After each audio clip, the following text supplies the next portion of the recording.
jìnnà sí wọn bí sánmọ̀ sílẹ̀ o ara ló ń ta wọn ṣe mọ́ o náà bá sunkún sójú bẹ̀rẹ̀ má ti fi gbé sọ kó fẹ́ yẹ ẹyẹ kó lọ ìgbé sọnù sígbó wọn dúró títí ọwọ́ wọn ò tó ìṣó máa ṣe ta ní kókó ṣòkòtò tí olókùn ó dá kìtìyàn ó dórí àwọn lọ́tẹ̀ o. Ó dórí àwọn lọ́tẹ̀ o. Àbọ̀dórí àwọn lọ́tẹ̀ o. Ó dórí àwọn lọ́tẹ̀ o. Ọmọ iná náà mi arán sí iná. Orí mi dákun má ṣì mí lọ́nà o. Mo tẹríba fàdà àgbà o. Àgbà ẹ foríjì ni. Ojoojúmọ́ ni mo ń pọ́n wọn lé. Mo ń ṣèyá sí àwọn àgbà o. Mi ò fojú tí rìn wọn láyé. Ọmọdé ẹ má fàgbà ṣe yẹ̀yẹ́ torí oníkọ́ tó yọlá ni ọmọdé ń bọ̀ wá dàgbà o. Màmá ń bọ̀ wá dàgbà o. Ọmọdé ń bọ̀ wá dàgbà o. Wọ́n máa ń bọ̀ wá dàgbà o. Ọmọdé ń bọ̀ wá dàgbà o. Ọmọdé ń bọ̀ wá dàgbà o. Ọmọdé ń bọ̀ wá dàgbà o. Bọ́lájú kòkòrò bá pẹran nígbó tó bá fúnra ẹ̀ pín ló dára jù o. Kọ̀wé mi àjẹ́ dàgbà o. Èyí mo rí màrò ẹ̀fọ́ gbogbo náà ní ilé ayé. Sùúrù ní ṣẹ́gun ohun gbogbo. Ẹ má ṣèké mo ní ẹ má dalẹ̀. Ẹ má forí wórí ìkìlọ̀ ló jẹ́. Ẹ̀yin forí wórí yìí yóò sábà mọ́ o. Àwa ò ní sábà mọ̀ láyé o. Nílé ayé o. Àwa ò ní sábà mọ̀ láyé. Àwa ò ní sábà mọ̀ láyé. Àwa ò ní sábà mọ̀ láyé. Dẹ́bìtọ̀ rẹ̀ àtàrà ilé o. Àwa ò ní sábà mọ̀ láyé. Àwa ò ní sábà mọ̀ láyé. Àwa ò ní sábà mọ̀ láyé. Wọ́n gbọ́ pé ọjà tán nílùú Ṣókótó. Wọ́n múra wọn sáré kárù sọ́kọ̀ o. Àyàn ọmọ ògbóògùn wo. Wọn ò béèrè lọ́wọ́ orí. Mórí lọ́mọ mẹ́wàá lọ ìyàwó. Ohun tí ẹ wá lọ sí Ṣókótó. Ohun rẹ̀ lápò Ṣókótó mo sọ. Àkúnlẹ̀yàn ọmọ ẹ̀dá láyé. Kò lè yí padà mo ń tẹnu mọ́ o. Olórí làlá bàrò. Orí làlá bàrò. Olórí làlá bàrò. Mo lórí làlá bàrò. Olórí làlá bàrò. Orí mi gbé mi níjà o. Olórí làlá bàrò. Làlá bàrò. Olórí làlá bàrò. Oríjà jogun ìkànnì wọn rí. Má fi wá fáyé mu nílé ayé wa o. Olúwa àgbẹ̀ wa níyà o. Àní nílé ayé wa. Ó tilẹ̀ jẹ́ pé ọ̀tá kọ́ ni wá. Ó tilẹ̀ jẹ́ pé ọ̀tá kọ́ lẹ́yìn. Ṣọ́wa nínú àpamọ́ kìnìún. Ejò olóró àkékè. Ṣọ́wa nínú ìdàgìrì ayé. Dáàbò ẹ̀bùn wá fi ṣọ́rẹ́ iṣọ́ wa o. Mo sáàdì ọba bá lókè o. Mo sáàdì ọba bá lókè o. Mo sáàdì ọba bá lókè o. Mo máa sáàdì ọba bá lókè o. Mo sáàdì ọba bá lókè o. Olúwa gbé wa níjà o. Mo sáàdì ọba bá lókè o. Kó má fi wá sílẹ̀ o. Mo sáàdì ọba bá lókè o. Olúwa má fi wá sílẹ̀ o. Mo sáàdì ọba bá lókè o. Àwọn ọ̀tá tí wọ́n rè rajọ ìbànújẹ́ ti bá àwọn ọ̀tá nílé. Àwọn ọ̀tá tí wọ́n rè rajọ ìbànújẹ́ ti bá àwọn ọ̀tá nílé. Àwọn ọ̀tá tí wọ́n rè rajọ ìbànújẹ́ ti bá àwọn ọ̀tá nílé. Àwọn ọ̀tá tí wọ́n rè rajọ ìbànújẹ́ ti bá àwọn ọ̀tá nílé. Bí wọ́n ti ro ti wá sí nínú ilé bẹ́ẹ̀ ni kó jẹ́ tiwọn lọ́jọ́ gbogbo. Àwọn ọ̀tá tí wọ́n rè rajọ ìbànújẹ́ ti bá àwọn ọ̀tá nílé. Àwọn ọ̀tá tí wọ́n rè.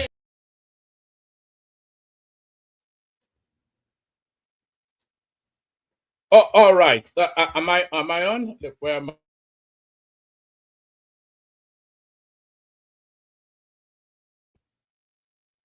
Unmute the mic. The thing is saying to me, it's been that long now, I don't even know what the process is anymore.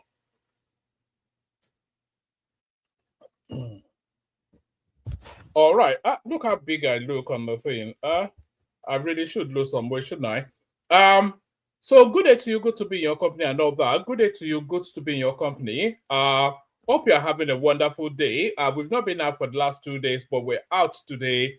That now seems to be the new form. You know, it's just I don't know. Maybe I'm a bit jaded by it all. I'm not quite sure what's going on, but you know, sometimes I just look at it and I don't feel inspired to do it, so I just don't do it. But good day to you, nevertheless. Hope you're having a great day so far. So we'll catch up with what's been going on in the news cycle. Some of the reasons why I don't actually come out often is that there's no excitement in the news cycle. There's no something so potent and potent that you really want to rush out quickly. So there's nothing going on in it. The landscape is just so flat. You know, you struggle sometimes to craft the conversation, and it becomes a struggle. Then you don't really want to do it. But good day to you and all that. Good day to you. Hope you're having a wonderful day. I've said that, haven't I? The protocol remains the same. Please click on the like button if you haven't done that. Subscribe. Why do I even say it? You don't do it. So you just do what you will. I don't really care. You know, so shall we just get started? There has been a few items in the news cycle, then we go through that. You can click on like and subscribe if you want. And if you don't want, then don't do it. It's no skin off my nose. But in the times that we've not come out, the Tinubu has been, of course, to the UK and he has come back and signed a whole raft of deals.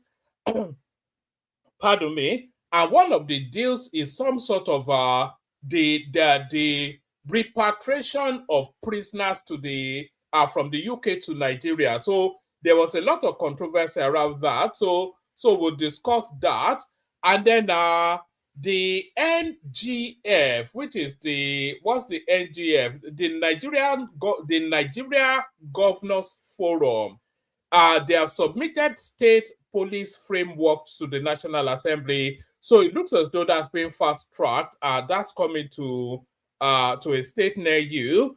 Peter Obi now clinging on to the last coattails of any possibility. We want to change Kano. This is Peter Obi speaking, but where is he speaking? He's speaking at a Kwakwanso rally. So we see what's going on there as well. US deploys drones and troops to Nigeria for intelligence support against terrorists. So I think it will be too late by the time we find out just what the intentions of the Americans are. So it'll be too late by the time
My goodness.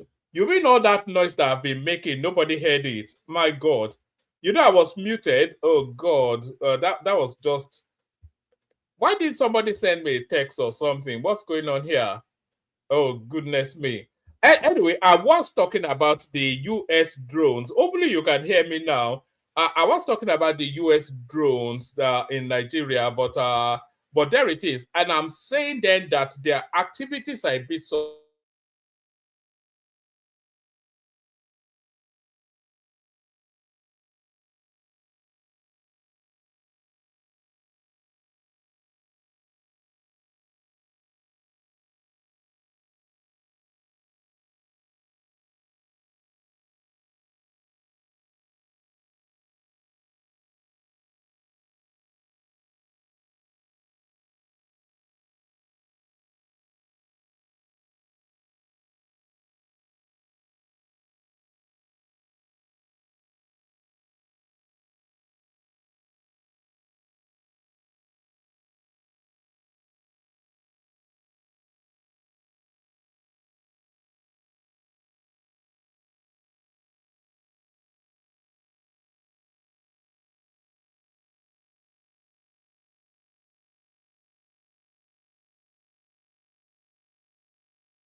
You know, I give up on this thing. Is it muting me by itself? What's going on?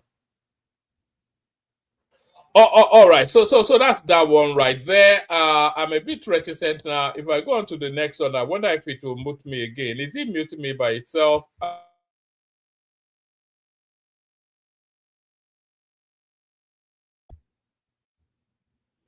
Yes, it is muting me for whatever reason when I'm out of the studio. But let me see if I can give you this one.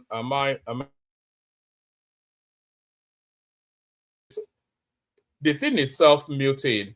But essentially what this one tells us is that the Nigerian Governors Forum, they have now somewhat considered that state police is going to be a thing. Let's see. Let me see how much of that I can get you. Uh,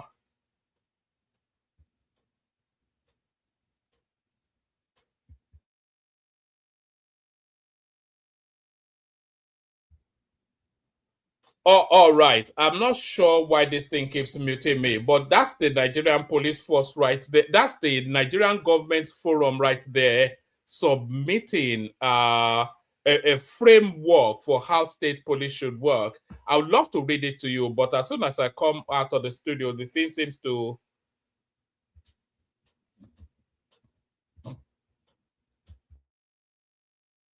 Yes, as soon as I come out of the studio, the thing seems to mute me. So let's go to this one.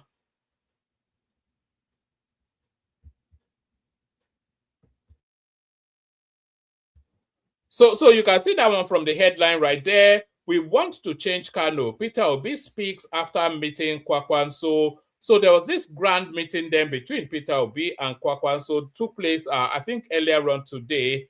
So I'm not quite sure quite what the mission is there. Is he now going to hop to NMPP, or is he trying to persuade Kwakwanso to join the ADC? And are we still permutating an Obi Kwakwanso ticket? But when Obi did turn up over there, the indigents of Kano couldn't stop chanting his name. So that's that one right there. I'd love to read it to you, but anytime I come out of the studio, the thing just seems to self-mute. I'm not quite sure. Maybe it's an upgrade on the system or whatever it is that is going on there, but it seems to self-mute anytime I come out of the studio. Let's see. Oh, is it not doing it anymore? Oh, all right. Okay. Oh, all right. Right. We want to change Kano. Peter Obi speaks after meeting Kwakwanso. So that's let me check. See. Oh, all right. I think it's fine now. Yes, the 2023 presidential candidate of the Labour Party, Peter Obi, has declared that his visit to former New Nigeria People's Party's presidential candidate Rabiu Kwakwanso in Kano is not about politics. He, however, revealed that there are plans to change Kano and bring back the economic and industrial power of the state. So it's just the most ridiculous things that it's still not muted me. So it's just the most ridiculous things that these politicians say. So let me read it in full first. The 2023 presidential candidate of the Labour Party, Peter Obi, has declared that his visits to former New Nigeria People's Party (NNPP) presidential candidate Rabiu Kwakwanso in Kano is not about politics. He, however, revealed that there are plans to change Kano and bring back the economic and industrial power of the state. The meeting at Kwakwanso's Miller Road residence also had in attendance Governor Seyi Makinde of Oyo State, Senator Seraiki Dixon of Bayelsa State, prominent activist Najatu Mohammed, and several notable figures. Addressing a large crowd during the annual Kwakwasiya Sala Festival, Obi noted that the visit was not political, but focused on celebrating the festival and paying respect to Kwakwanso. So I want to read you. Am I still okay? Good. So that's good. My mic is echoing. What's going on?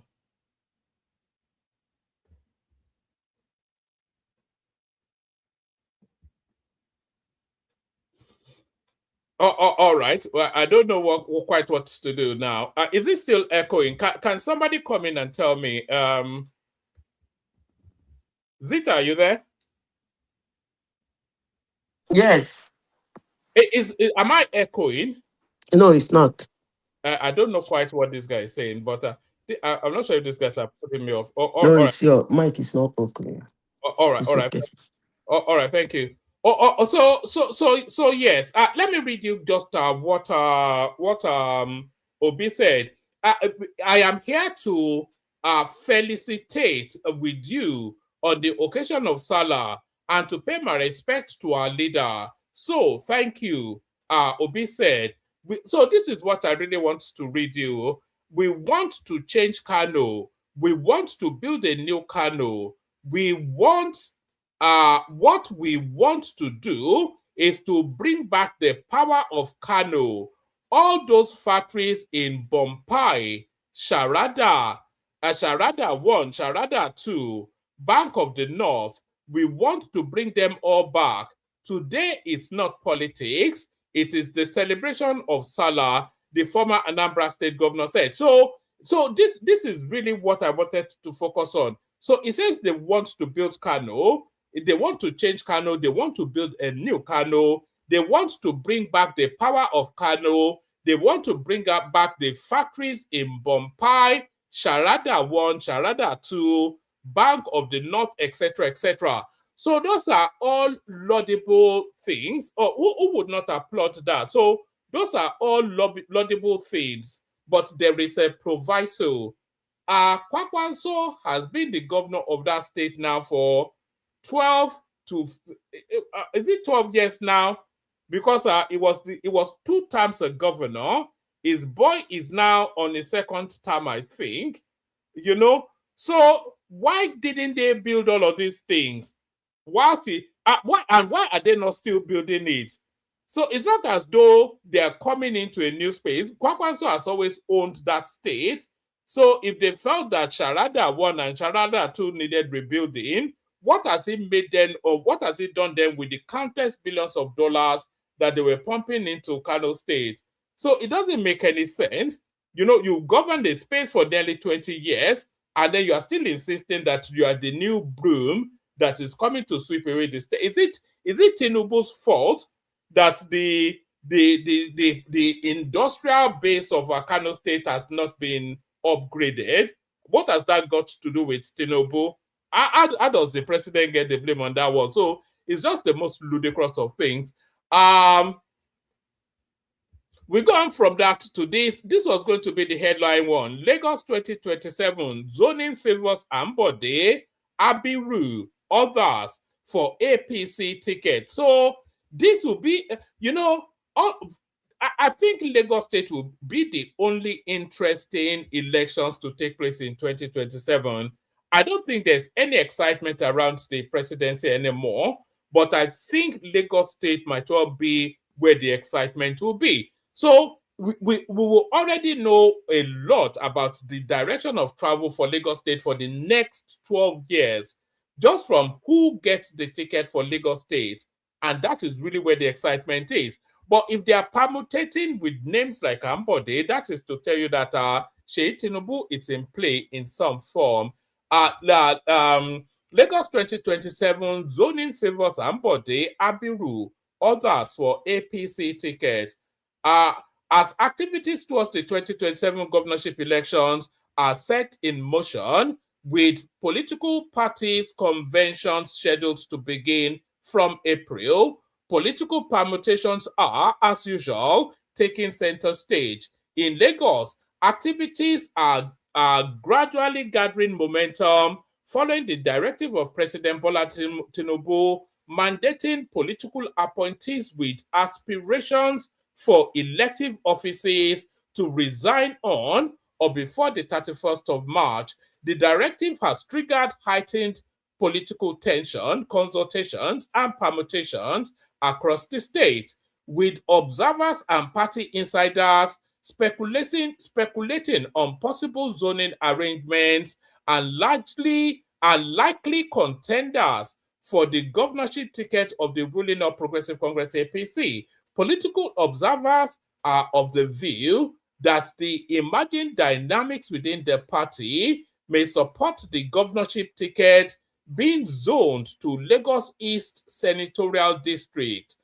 So just is the what you know the political observers are of the view that emerging dynamics. So this is Sheyi Tinubu right there. You see that phrase right there. You see that phrase like there. So you can substitute this phrase for Sheyi Tinubu. Our political observers are of the view that the emerging dynamics within the party may support the governorship ticket being zoned to Lagos East Senatorial District. So who are the heavyweights of that senatorial district? One of the heavyweights of that senatorial district is Akinwumi Ambode. Who is Akinwumi Ambode? He was the governor of Lagos State before Sanwo-Olu. So why is Akinwumi Ambode so interesting? Akinwumi Ambode, he only served 1 term, and then he was summarily kicked out and then replaced by Sanwo-Olu. Sanwo-Olu now serves 2 terms. So Ambode still has a 1 term left that complements of the constitution, which permits him to serve 2 terms. So if they zone the ticket to Lagos East Senatorial District. That is to tell you then that they are giving the ticket to Ambode, and if they give that ticket to Ambode, then that is to tell you that they are going to make Seyi Tinubu the governor in 2031. That's the permutation, and that is what they mean by emerging dynamics within the party. So they are creating a pathway for Seyi Tinubu to be governor in 2031. Our political observers are of the view that the emerging dynamics within the party may support the governorship ticket being zoned to the Lagos East Senatorial District. The development has pushed some prominent political figures from the zone to engage in early discussions for the party's ticket. Amongst those frequently mentioned in political circles are the former governor of Lagos State, Akinwumi Ambode, the senator representing Lagos East, Adetokunbo Abiru, the Minister of State for Health, Tunji Alausa, and a member of the House of Representatives, Jimmy Benson. So you can discount, well, a lot of them are strong names, actually, with the exception of Jimmy Benson. I'm not quite sure how strong a name Jimmy Benson is. Others being touted include Hakeem Muri Okunola, a lawyer, and principal secretary to the president, and Femi Gbadabi-Amila, also a lawyer and former Speaker of the House of Representatives. Although party sources maintain that consultations are still ongoing and that the party leadership is yet to make any official pronouncement on zoning, there are indications that the Speaker of the Lagos State House of Assembly, Mudachiru Obasa, may feature prominently in the unfolding political permutations. It is speculated that he could represent Lagos West in the Senate in a strategic power-sharing arrangement within the party. So to compensate then, what's his name? Mudashiru Obasa, they will give him a senatorial seat. So move him out of the Lagos, although I don't know which one pays more. I don't know which one, where he can steal more from. I think he can probably steal a lot more being the Speaker of the Lagos State House of Assembly than anything he can steal at the Senate. But being at the Senate, Obasa, okay, thank you, Oga. So being at the Senate, though, it will serve him. Maybe that carries more cachet because then he becomes a national player. But if it was just because that guy would have stolen more than anything that he could ever spend in Lagos, so I think maybe he's just looking for some sort of a national name now. So that's that. Right. Although party sources maintain that consultations are still ongoing and that the party leadership is yet to make any official pronouncement on zoning, there are indications that the Speaker of the Lagos State House of Assembly, Mudashiru Obasa, as Oga is correcting me, may feature prominently in the unfolding political permutations. It is speculated that he could represent Lagos West in the Senate in a strategic power-sharing arrangement within the party.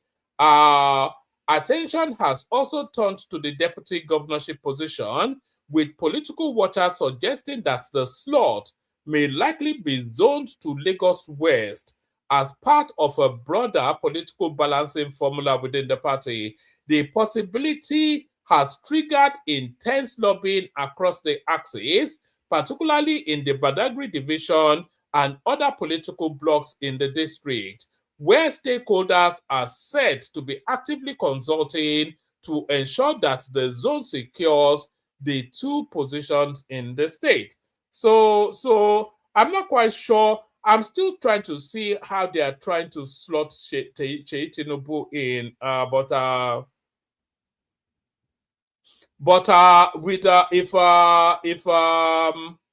if Ambode gets that ticket, then you have to know that Seyi Tinubu is going to be your governor in Lagos State in 2031.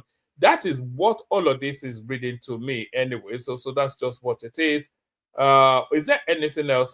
Party insiders said leaders and political stakeholders from the zone have stepped up behind the scenes engagement within the APC structure, arguing that senatorial districts, I'm just trying to say that we don't miss anything. What else is there? I think we get a thrust of that. So the names to conjure with for the Lagos State governorship, and also, religion comes into it as well, because I think we've had Christian now. Ambode was a Christian. So Sanwo-Olu is a Christian. Ambode still is a Christian, by the way. I'm only speaking about him in the past time because he was a former governor. But the names that we're conjuring with for Lagos State governor now to succeed Sanwo-Olu are Akinwumi Ambode, Adetokunbo Abiru, Tunji Alausa, and Jimmy Benson. So from those four names, your governor will emerge. So that's Lagos State politics taking some sort of a shape right there. Let me just give you this one as a headline. Strait of Hormuz. Is it Hormuz or Hormuz? Strait of Hormuz. South Africa, Ghana, orders turn to Dangote refinery. So, do you know the Gulf oil windfall that Babangida enjoyed? I think this is what Dangote is going to double his wealth just off the back of what is going on in Iran now. It's going to be anyway. Oh God. Anyway, so that's Dangote right there, milking the system as always. Let me show you this one.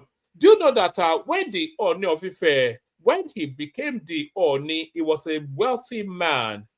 But since he has become the Ooni, he has now become a very wealthy man.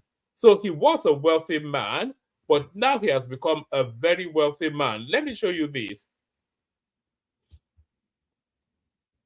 So the Ooni of Ife has a private jet. That may surprise you, but it may not. So the Ooni of Ife has a private jet. So that's the first thing.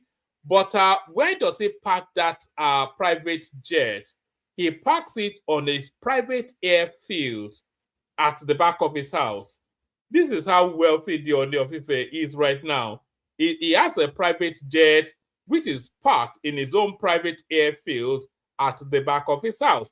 So this is now how wealthy he was. Rich before he came into that post, but he was never this rich. So here is the Ooni of Ife right here, stepping out of his bedroom and straight into his private jet. Look at that. It's a completely different life from yours.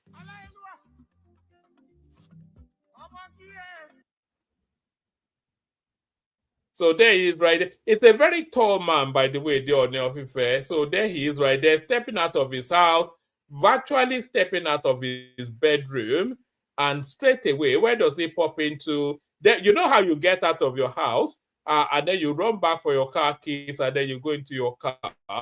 Well, he steps out of his house, and then he runs back to come and pick up his pilot, and then he steps into his private jet. So this is the life that the Ooni of Ife is living now. It's unbelievable stuff. So that's the Ooni of Ife right there, who has done some double your money deal since he became the Ooni. So we go on from that to this largest airline by fleet size in Africa. So of course we all have the expectation that it will be Ethiopian airline, and it is. They have 160 to 170 aircrafts. Egypt Air is 70 to 80 aircraft. Air Link, which is the South African brand, 65 to 75 aircrafts.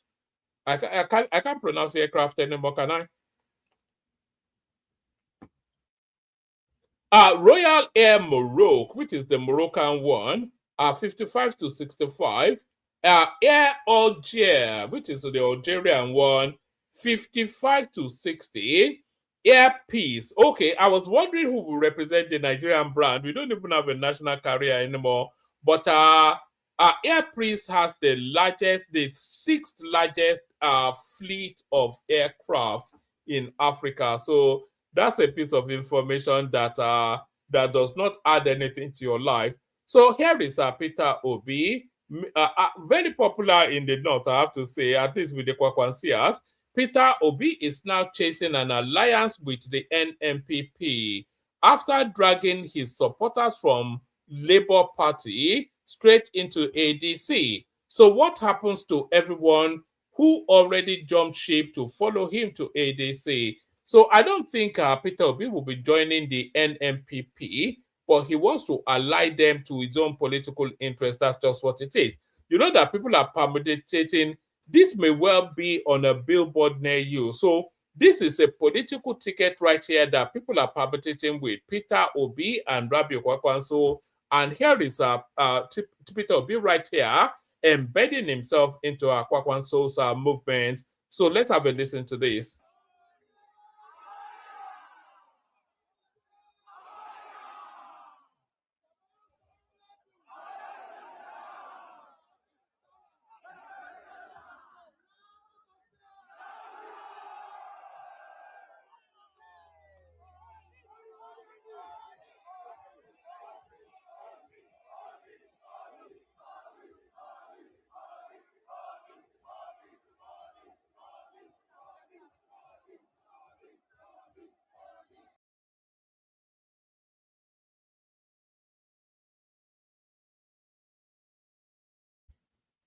So that's Obi right there, claiming to be doing Salah. He said he wasn't there to do politics. I wonder what that was all about then. So that's Obi right there. So now this now is what inspired the headline piece. Senator Natasha Akpoti-Uduaghan. Let's see. Okay, I'm still on. So this is what inspired the headline. Senator Natasha Akpoti-Uduaghan dumps Makinde-backed to Raki faction, joins Wike faction as they inaugurate the PDP National Convention Committee, chaired by former Governor Akpazu of Abia State. Natasha, who had earlier attended the nullified convention backed by the governor of Oyo State, plans to seek re-election to the Senate in 2027 and has now aligned herself with the faction which won at the Court of Appeal and is recognized by INEC. So this is Natasha now doing as with her private life, her political life, her shadow politics. So let's have a listen to this for a little bit. Former governor of Abia State,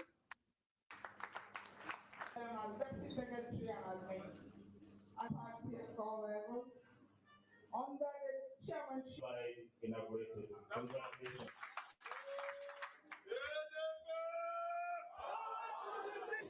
Going now, let me.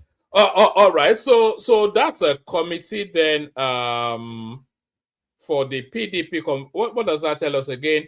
Senator Natasha Akpoti-Uduaghan dumps Makinde-backed to Raki faction, joins Wike faction as they inaugurate the PDP National Convention Committee.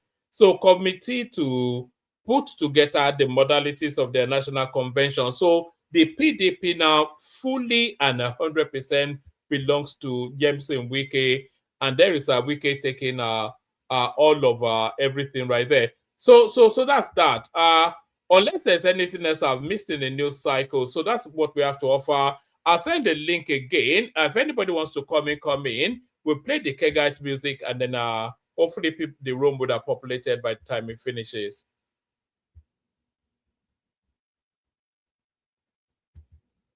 Water, only water, only water, where they see my water.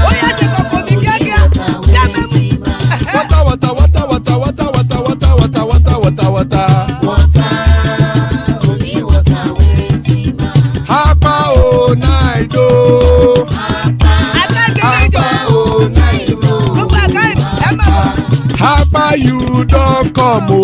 Do dada. Hapa o night o. Ẹ kú ní sáyọ. Ẹ jẹ́ padà sílé. Kájọjọ. Oro kẹ̀kẹ́ ẹlẹ́mùrè o. Ilé sọ́díyà kẹ̀kẹ́ rẹ ẹlẹ́mùrè o. Bobby master kẹ̀kẹ́ rẹ ẹlẹ́mùrè o. Chifu Faila ti kẹ̀kẹ́ rẹ ẹlẹ́mùrè o. Ó ti yájọ. Eruku lẹ̀lẹ̀ ẹlẹ́mùdé. Eruku lẹ̀lẹ̀ ẹgbẹ́ ẹlẹ́mùdódò jàre o. Eruku lẹ̀lẹ̀ Ghana ti dé ẹgbẹ́ bọ́dì o. Ọmọ ẹlẹ́yẹ ẹyẹ o ó dilé o. Odúyẹ̀lá ẹyẹ o ó dilé o. Petrosonama ẹyẹ o ó dilé o. Petrosodunke ẹyẹ rẹ ó dilé o.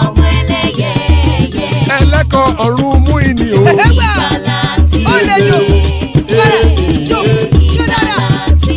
Àkùkọ ọ̀run mẹ́kọ̀.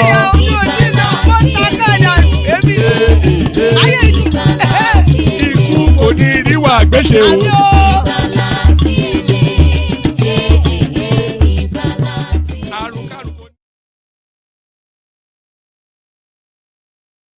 And there it is right there. Ikuko Niru Agbecheme, death have nothing to do with us. Joining us Zita and just Zita. So well, not just Zita, but joining us Zita. So Zita, good to have you. You and I today. You there? Zita there or not?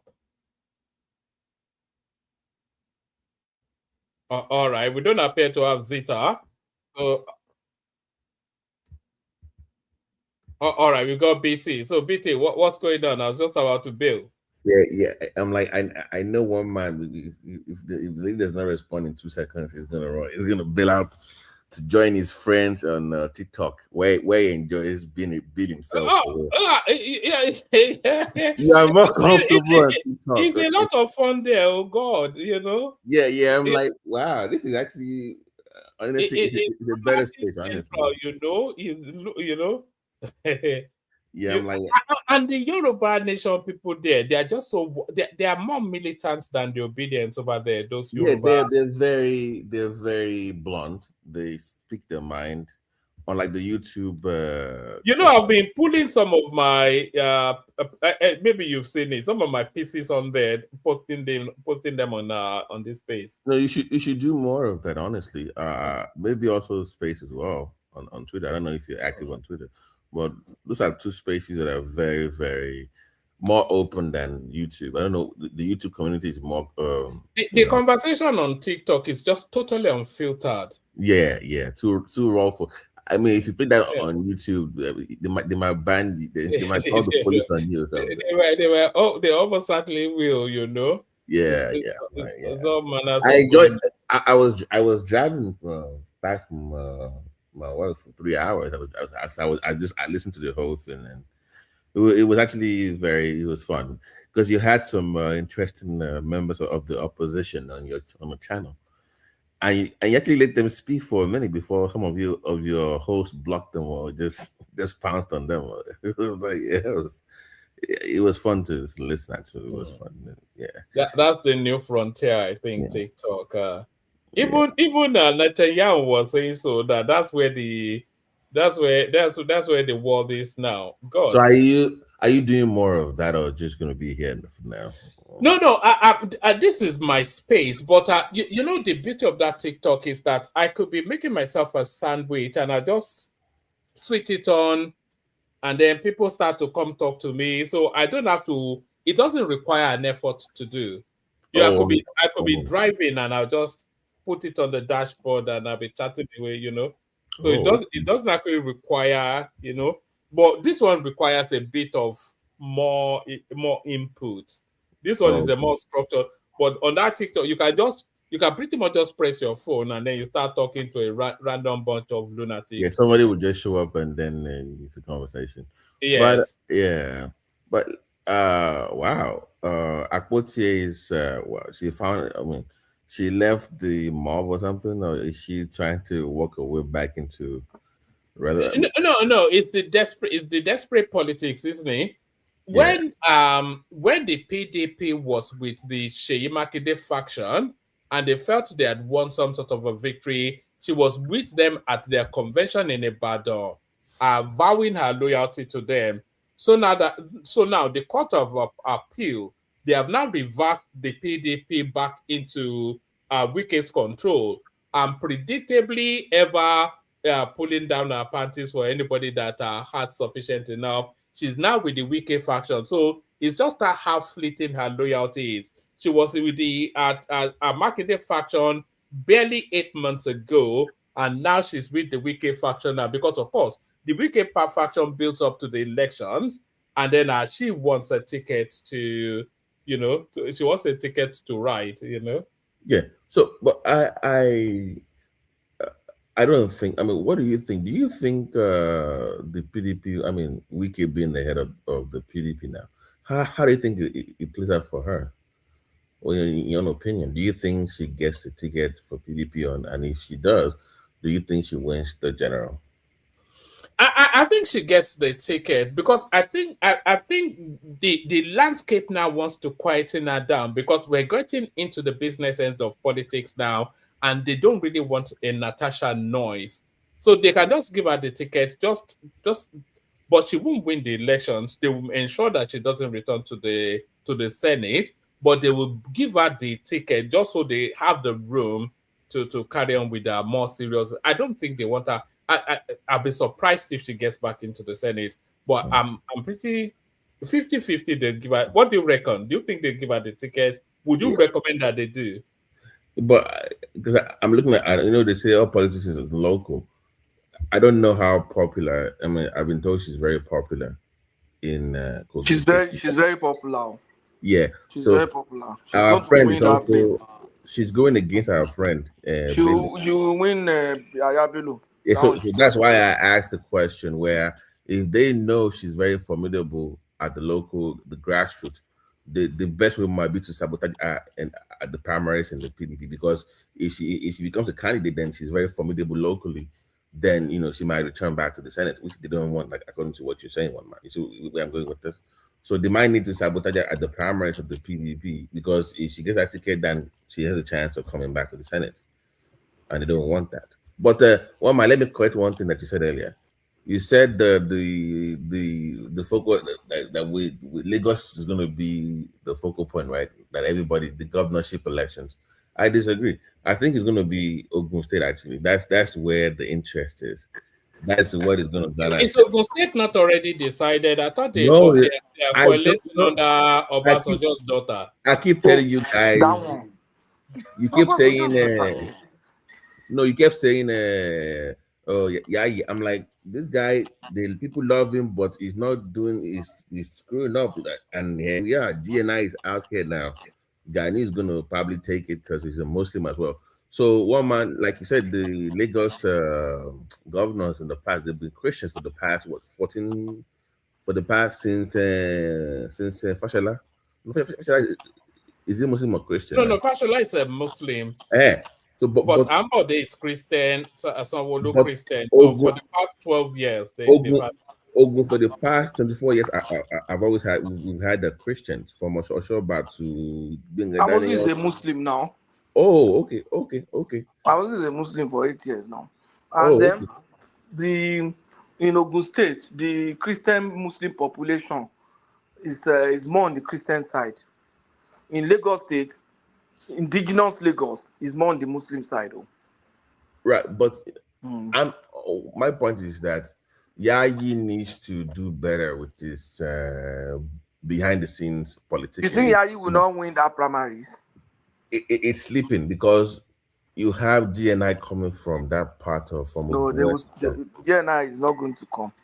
Yeah, okay. So maybe the promising maybe Senate. GNI is probably going to replace Yayi in Senate. Okay, that makes sense. But he needs to play that Ogun Central politics very well. Something is not doing well in that area. I don't know why. Is anybody in Ogun Central? That's no, it's not. No, it's not that they're going to run against him.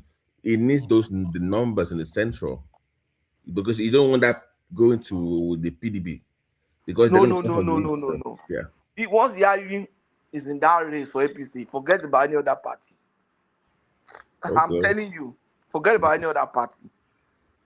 No, I'm not saying that. As he's going with the Oshoba block, the Oshoba block is behind Yayi. Pato, my point is this: I'm not saying it's not going to win or it doesn't have a better. I'm saying that I just don't like the way the central has been very vocal against his candidacy.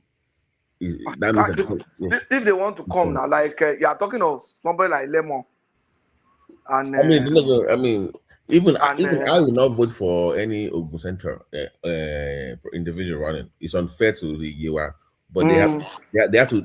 My point is that you must also align. It's like the best way to put this is, you know how this guy ran for office in America, Obama, in the minority.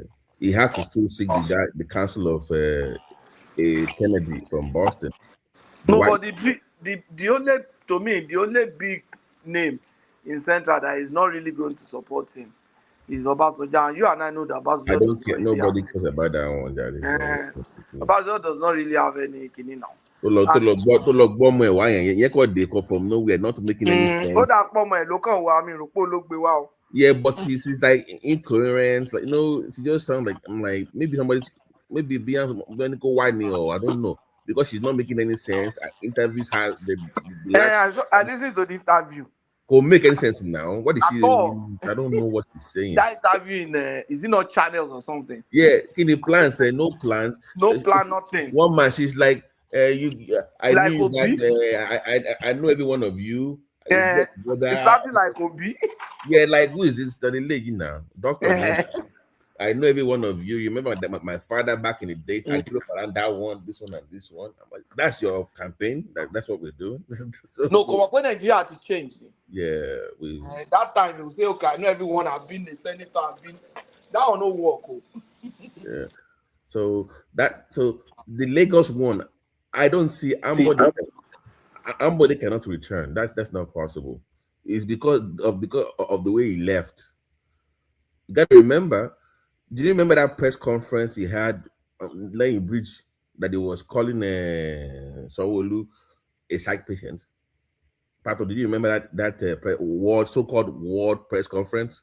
Yes, I remember now. There's no way. Are you talking about Ambode? Yeah.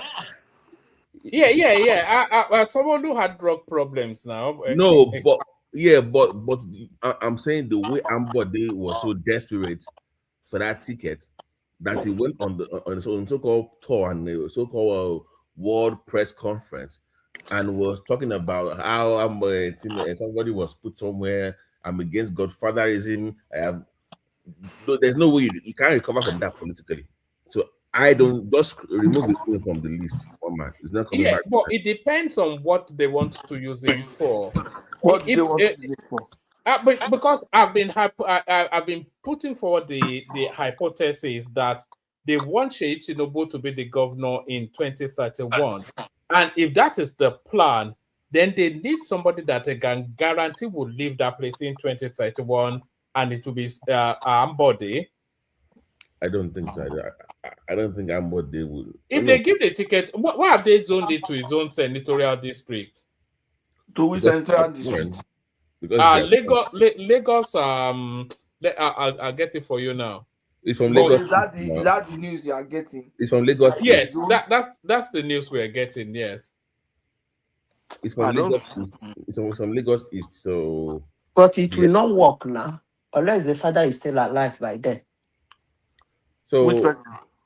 I mean, trying to put a reagent for Sheyi so that in 2031 he can freely walk into the government house. It's not working now. It can't work. Politics are not done that way. The boy will play his politics well now. Yeah, but I don't think it. You see, the resume is not. I mean, it's not all about the resume. Woman, let me tell you something. There is something I notice about that Tinubu. He's. I will use the word. I think he's moving by his own grace, like grace upon him, if I may say so. Like because the level of hatred embedded on that man, if he's not around or he's out like totally, and any of his children try to contest anything, it's going to be Dambro Bachege. With my people in Lagos. Oh, jeez.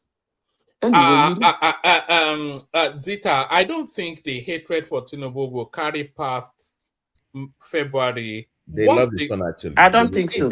Yeah, and they love his son. No, I think once they've gone to court and the Supreme Court has declared whatever, I don't think they will have. What else is there to hate on him for? The only hatred they have for him now is that there might still be a window for Peter Obi. But once it's clear that there's no window for Peter Obi, what else is there for them to hate him on? Then you have not been following Tinubu. When they claimed that Tinubu said they should be buyed at the toll gate, Tinubu was not contesting for president. In fact, no Nigerian even knew that he's going to contest. When they call him landlord of Lagos and say all manner of things about him in Lagos, no Nigeria even thought Tinubu will contest for president. When he put, according to them, he put, what is it called? Buhari there. And then Buhari was messing up here and there, at least in the financial aspect of Nigeria. Nigerians were blaming Tinubu. So the hatred for Tinubu is not because he came out to contest for president. No way. That's not where the hatred started. The hatred started in, what did you people call that company? That they claim. Thank you. Is the taxation. The hatred for him is on the taxation, period. So it has nothing to do with his political life. I disagree. Okay, no problem. The hatred for Tinubu is deeper than that. It came from that. I know Baba is listening to me. It came from the Lagos Islanders. That all this, the one with the last English names, the Gomez's, all those things. They have their own tribal thing going on there. The Buckners, that faction of Lagos politics. So they hate that. They are the ones that have been fighting that for last 30 years, since 98. So it's before the taxation companies had issues with them. They are the ones that promote Lagos for Lagos only. Indigenship is not from here. That came from that side of Lagos politics. So before he became national, he already had issues locally. But people tapped into that hatred against him. And against all odds, he survived that. But one man, you said that they zoned it to Lagos East, but by saying that it's been zoned to the Awori, so I don't know which one is. Are you sure? That's the latest information coming out, that it's been zoned to Lagos East. And the players in Lagos State East are Aburi or Aburi, wherever you're pronouncing it, Ambode, and then some Jimmy Benson. So, but the standout name from that particular senatorial district is Ambode. And if they are zoning it to that space, that means they want to zone it to Ambode. Let me go with Baba on this one. I think it's going to be an Awori man, not East. That is my own opinion. I don't have any. Is there an educated Awori man? One man. This is don't do that now. But one person now. Is it Jando? Jando for governor. We can put Baba for Misali. Go there now. Baba can run for office now. They have educated Awori men that can take over from this disappointing liberal Sanwo-Olu. Hopefully, we don't have another one. By the way, one man, did you watch the protest video in Lagos yesterday or today? No, what were they protesting? No, they raped some women in Delta. This grape. Oh, the Ozoro.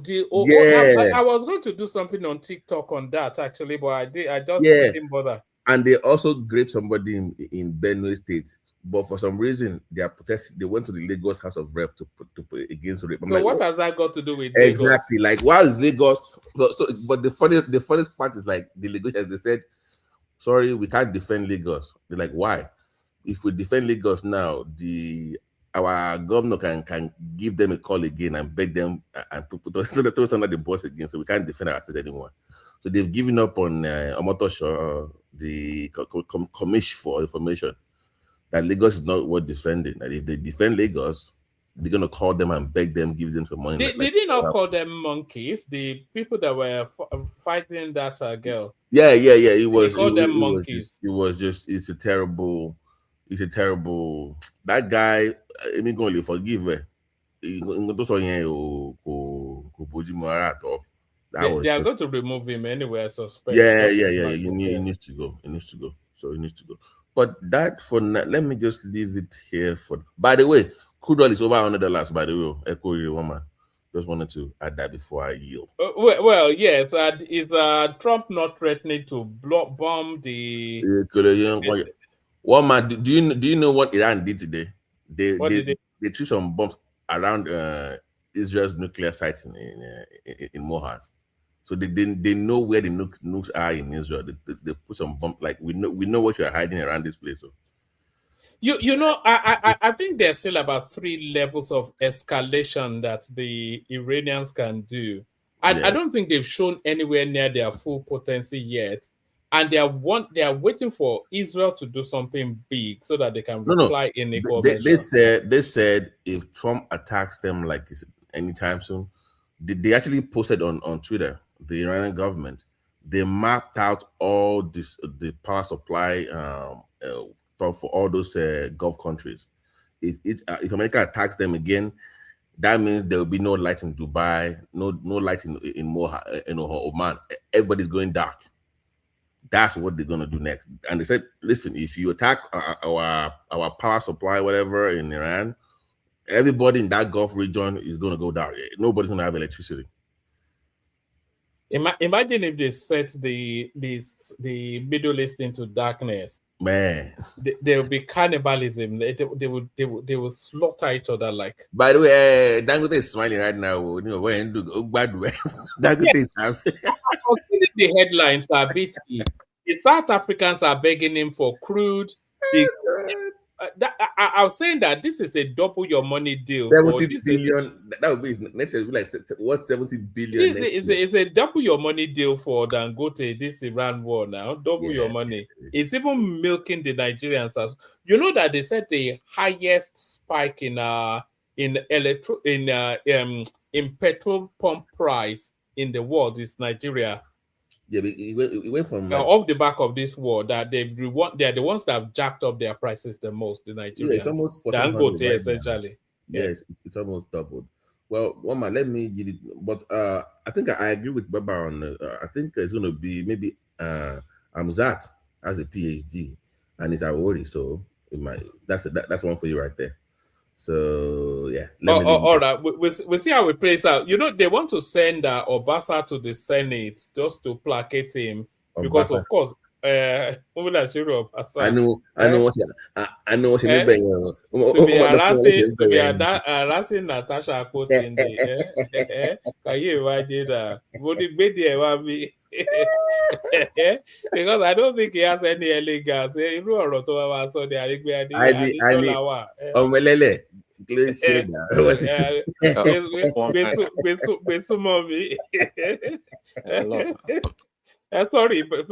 Prince. I know that in elegant language, Prince is about to tell us all. Prince. No, I was going to say this same Abasa you were discounting and mocking as an illiterate and backward person, and I think I did make a comment that the way they went about it, trying to depose him was not the best way to go about it. But anyways, today you talking about him going to the Senate and being reinstated. Now he's going to the Senate. Lagos politics, that is the guy. We're saying it here. Was I not telling Babazon? The guy is not a political pushover. That's just reality. That it was quite obvious. It was quite obvious when they were trying to. Saying it there. They say, no, he's gone. He's gone. One man was going to champion it, but before BT exit, if I can get a direction here, I'm trying to commission a research on Dangote. I'm postulating that Dangote's money, 70 to 80% of Dangote's wealth is on the back of Nigerians, and I'd like to get direction on how to go about uncovering that. So, You mean exploiting Nigerians? Is that what you mean? Yeah, It's pretty much exploitative of the average Nigeria. person. The guy's money is his wealth is a refinery, right? It's Nigerians are non-shareholders, but they help build the damn refinery. All this damn Prince Daddy, this your research is interesting because you already are starting with a conclusion and then that's what I said. Well, that's what we're gonna. I could be wrong at the end of the mean, day. I could be wrong at the end of the day, but I'm if saying you're researching, you should be open. no. This one, you have to already have made up an your hypothesis. mind, and then you're looking for evidence to back you up. No, to establish or not now. He wants to establish or not. Don't call it a research. Don't call it that. You're just looking for the same thing too now. Let the man at least have some kind of no. One man got I can have a story. That's how exactly, but Pato is like trying to make him even come to his own side of the argument.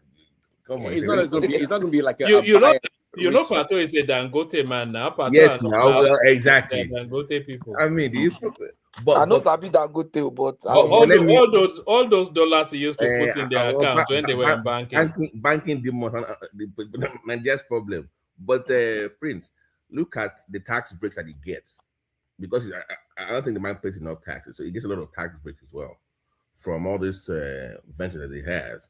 No, but his claim is the highest taxpayer in the country. You can pay the highest taxes and not pay enough. Absolutely, I totally agree with that. So he's talking to Momura, and that's what he thinks. Yeah, I totally agree with that. Yeah, that would be enough. But he has other ventures in African countries. But to your point, it's very big Ethiopia. So Woma, do you know what he's also doing to keep it more of his money? He's now moving to that Ogun axis, Olokola, free trade zone. So he wants to move. Is he not building a seaport there? He's building a seaport there. He's expanding the cement business in that area. So it's a way of hiding his funds. He doesn't want to pay the Nigerians. So he might hire Nigerians, but he's not going to pay you any taxes. But eventually, that's the whole point. We should get Emefiele to talk between Dangote and Emefiele. I'm not sure between the two of them which one stole the most money from the freaking central bank. Dangote has been stealing for a long time. Dangote has been stealing since Obasanjo days now. Woman, do you know what's suspicious? Like, they said we contributed about a quarter of the initial investment in Dangote, and all of a sudden it came down to 7%. I'm like, this something. Did he not tell us we don't have any equity? Exactly. What happened to our we put money in this stuff, and for no goddamn reason, we just sold it off to 7%. Like, who does that? Something is off. So that's your point. I agree with Prince. But one more thing before I use the mic. I know you're happy that we lost today. All the Arsenal fans, don't worry. We still have the Champions League. We have the league title. So don't take heart for all you. Are you out of the FA Cup? No. We have 3 left now. We only lost 1 today to Man City, sir. But we have 1 down, 3 left, sir. Okay, come the end of the season, you probably have 0. Arsenal are notorious bottlers now. Still better Newcastle, though. No, Newcastle is not a football team. Okay. Yeah. Let me leave it for that. Let me leave it right there. Prince can take over. And all right. Thank you, BT. So thank you for holding it steady. We go from BT to Zita. Zita. So we're talking about Natasha, the double Dutch politics she's playing, and then this increasing American presence in Nigeria. They are sending ever more troops and ever more equipment into Nigeria, and that's a cause for concern. Peter Obi romancing Kwakwanso as he holds on to the last vestiges of any possibility. Lagos politics getting interesting, probably the only interesting thing that will happen in 2027. And South Africa, Ghana, others, they are now throwing dollars at Dangote for reasons that is the only oil space still functioning in the world as we know it now. So any of those, Zita? All right, we go to. I knew she wouldn't respond. Let's go to Patoski. Pato. One man, please go to. Kini no before you go pato kile tún jẹ báyìí kile ń jẹ lálẹ́. Iyán ló máa ń jẹ láàrin òru. Iyán láàrin òru. Mo highlight ni. Highlight kí ni the Arsenal game. No. Tottenham and Atletico Madrid. Ṣé club làwọn yẹn ni? In fact, they should relegate that sport. They need to go to relegation. One man, that sport. They need to. But that was a couple of days ago now. Yeah, I mean, are you a sportsman? I have interests on clubs. Atletico, Real Madrid, and PSG. I don't know. All those clubs where you have Nigerians, I have interest. Lukman Abi. Because of Lukman, yeah, especially. And then Galatasaray. How is it settling in that? He's doing fantastic. He scored today again, no. Oh man, that guy either scores or assists every game now. It's something. But I thought his game was more suited to the Premiership, though. No. He's doing well in Spanish league. He's doing well better. Yeah. Every other game, he either scores or assists. Yeah. He's always on the starting lineup, so. He's doing very well. All right. So Prince, floor is yours then. If you want to, you want to start attacking Dangote's well from here, you know. Start your paper. I don't know quite why people don't hate on Dangote, because it just fits the image of the sort of people that Nigerians hate on. But for some weird reason, they seem to love him. Well, you ready now? Like once you are like that level, even if you rub them blind, they will still worship you. It's the Nigerian way. Dangote is not a politician now. I mean, Nigerians don't really hate people. Actually, if you have wealth, you get money. Nigerians don't hate you. They don't tend to hate you. But if you're a politician, yeah, for sure. Yeah. But anyways, the Lagos. Sorry, woman. Prince. Your research, can you put it on medium.com? You can have a free blog, because I like within Medium research. Just medium.com, you can put your own findings there. So when you're ready, let me know. We can publish it. What is Medium? Is that a platform for yeah, it's like a blog we can have and share your thoughts and opinions. Oh, okay. It's like you can write stuff on it. Yeah. Lagos politics. I thought for sure the current what do you call it? Deputy governor, what's his name? Hamzat for sure is going to be. I mean, I'm not sure. It's going to be the next governor. I mean, is that in doubt right now? I didn't think. Is he running though? Is he running? Oruko does not come up at the one man. Not a default. I thought Baba said. No, it depends on where they zone the senatorial district that they zone the ticket to. That will tell us. Where is he from? When did they start? Have they always zoned in Lagos? I didn't know they zoned. No, they zone to senatorial districts in order to, to balance all the, ethnic nationalities. And I think the indigenous negotiants also now want a turn. I'm not sure that we've ever. I don't think Sanwo-Olu is from Lagos. A lot of people insist that is not from Lagos. Prince, before you go ahead, Prince, one man, listen to your stream on TikTok. It was very hard to even decide for people. They couldn't even define who is an indigene. I watched that part of your show, by the way, when somebody said because he was born in Lagos, he was an indigene. And he didn't even understand what being an indigene of a city or a state was. Sorry about that, but I saw that part of the show. Yeah, Prince, go back to you. Sorry. Yeah. So I was just saying, I'm Zat. Yeah, I thought for sure he's going to be the next governor. I mean, he's done very well. Baba hold him in high esteem. The man is educated, well-spoken, smart, a brilliant engineer. So, and he's been there for it's going to be 8 years with Sanwo-Olu. So, he knows the in and outs of Lagos, the politics and projects and the vision for the state. To me, I think it would be an ideal transition, quite frankly. Prince Feminko. Say about that. Yeah. But is not going to really. Is it being talked about? Has it been debated? No. His name is out there, but as a long bet, like a lottery ticket sort of odds. No, I don't know. I don't know about Femi Gbajabiamila, but I think I'm Zach. I think I like the guy. The guy is calm and collected. It's always well presentable.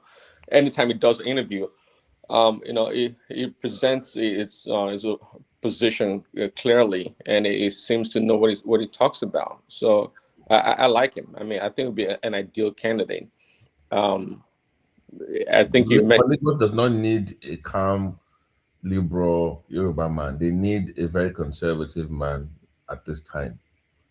But Sanwo-Olu is a calm liberal Yoruba man, and he's done excellently well. Yeah, but in some areas, yeah. But this is not TikTok, so I'm not gonna say too much. What's it? Prince. Yeah, so I mean that's as far. I mean, when it comes to Lagos politics, of course, I think Baba's not on the platform. We should defer to Baba for sure. But for what I've heard, what Baba has said about Zach. You know, when it comes to Lagos politics, I think sometimes Baba leads with sentiment rather than logic. Yeah, very rarely does he do that. But with Lagos, he leads with emotion rather than yes, he does. Pato, go and eat your man. Nǹkan tó ń ṣe pẹ̀lú Ọbaṣá nìyẹn. Èmi àti wọ́n gbà yẹn mo wá rán wọn létí. He didn't like it. Let me defend him because he's not here. I'm not fighting Lori now. It's not no. The man is not here to defend himself, so let's not do that. So. Yeah. But this guy Ambode, right? Ambode seems to be I think a lot of people like Ambode for sure. Prince, why do you like Ambode? Why do you like it? I said it was very popular now, very effective. No. One man, it was popular because he was going against Tinubu's plan for Lagos. You remember, because he abandoned that train project, he was doing his own. That's the reason why people liked him, because he was going against Tinubu in Lagos. Was he not the one that rebuilt that road that leads out of the airport into the city? He had issues with Fashola, because he was the minister at the time of works. But I'm saying that the reason why he got that love in Lagos from some quarters, because he was going against everything Tinubu wanted. Because they should have finished that train thing by now, that blue line. But the guy abandoned that thing entirely. He threw away LASMA. He hired his own friends to clean up Lagos. That did not work out. So he was going against everything Tinubu wanted. And some people, he's stealing for himself. That's the reason why he got that love, not because he was doing anything fantastic.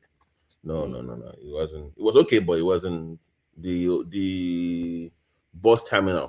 It was a young man that had a vision for the state. I mean, he wanted to channel his own course. He didn't want to be, on Tinubu's, 24/7. So he wanted to do. So who still controls Lagos now? It's not Tinubu. So why would they let him back then? Well, because he came back to he has changed his mind. Yeah, to be a space holder for Sheyi Tinubu. I'm still insisting. One man, let this Sheyi thing go. All right. One man, what exactly is now for you now? Just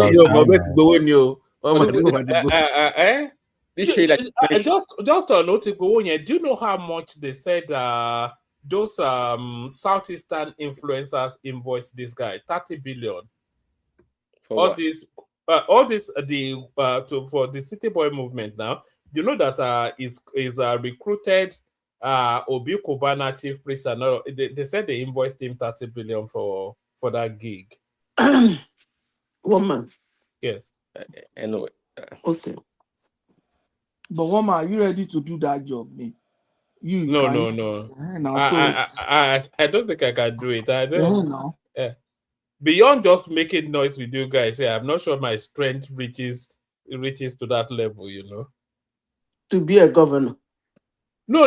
To be, to be collecting money and then trying to go against my conscience and speak. I can collect money also, nothing wrong with that, but I'm not quite sure how much of my soul I can sell, because I get irritated easily. You see this thing I'm saying, I had sorry to cut you short. I had a friend while we were in Port Harcourt, and then we are 3 friends. So one of them joined politics. And then he started, misbehaving. The kind of utterances we hear him say on radio, on television, when they ask him questions. I was like, did I make that? I said, well, come on, man, you've changed. I was very angry with him. I was like, this is not you. This is. Do you know what the second friend of mine that was standing there? Then now we are three friends. Do you know what the lady told me? She now told me, okay, that I'm surprised at the way the guy is behaving, that I should watch her. If they give her 20 million, that I will faint at the way she will behave.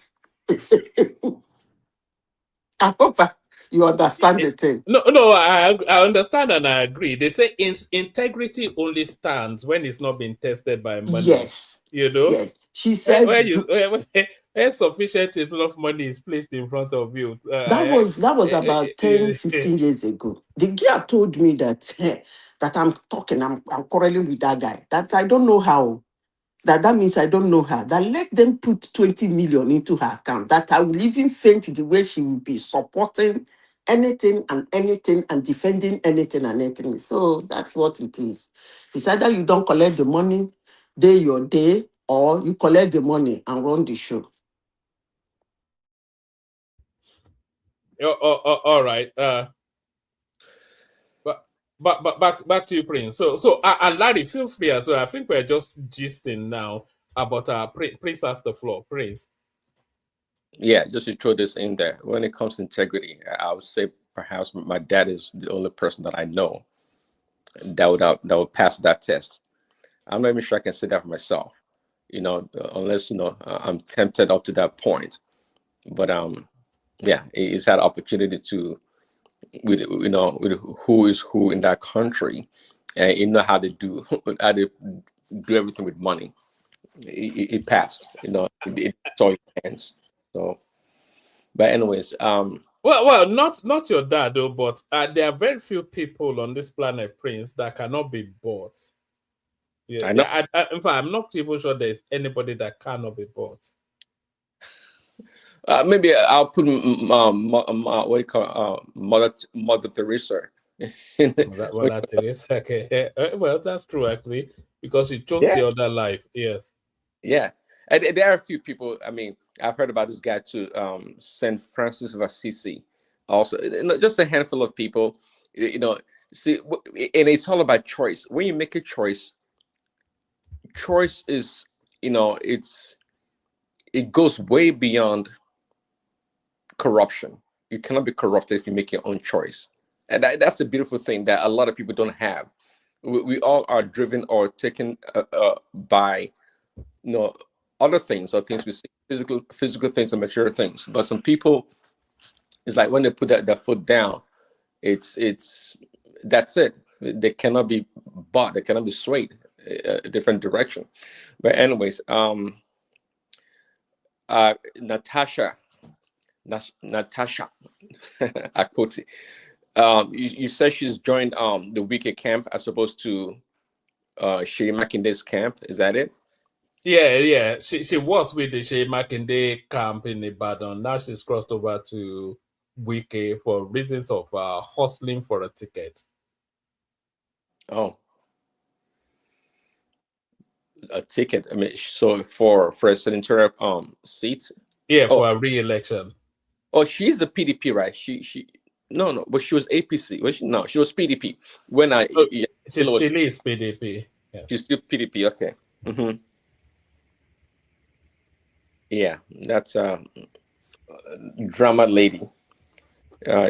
All right. Let me take you to an area you're more comfortable with.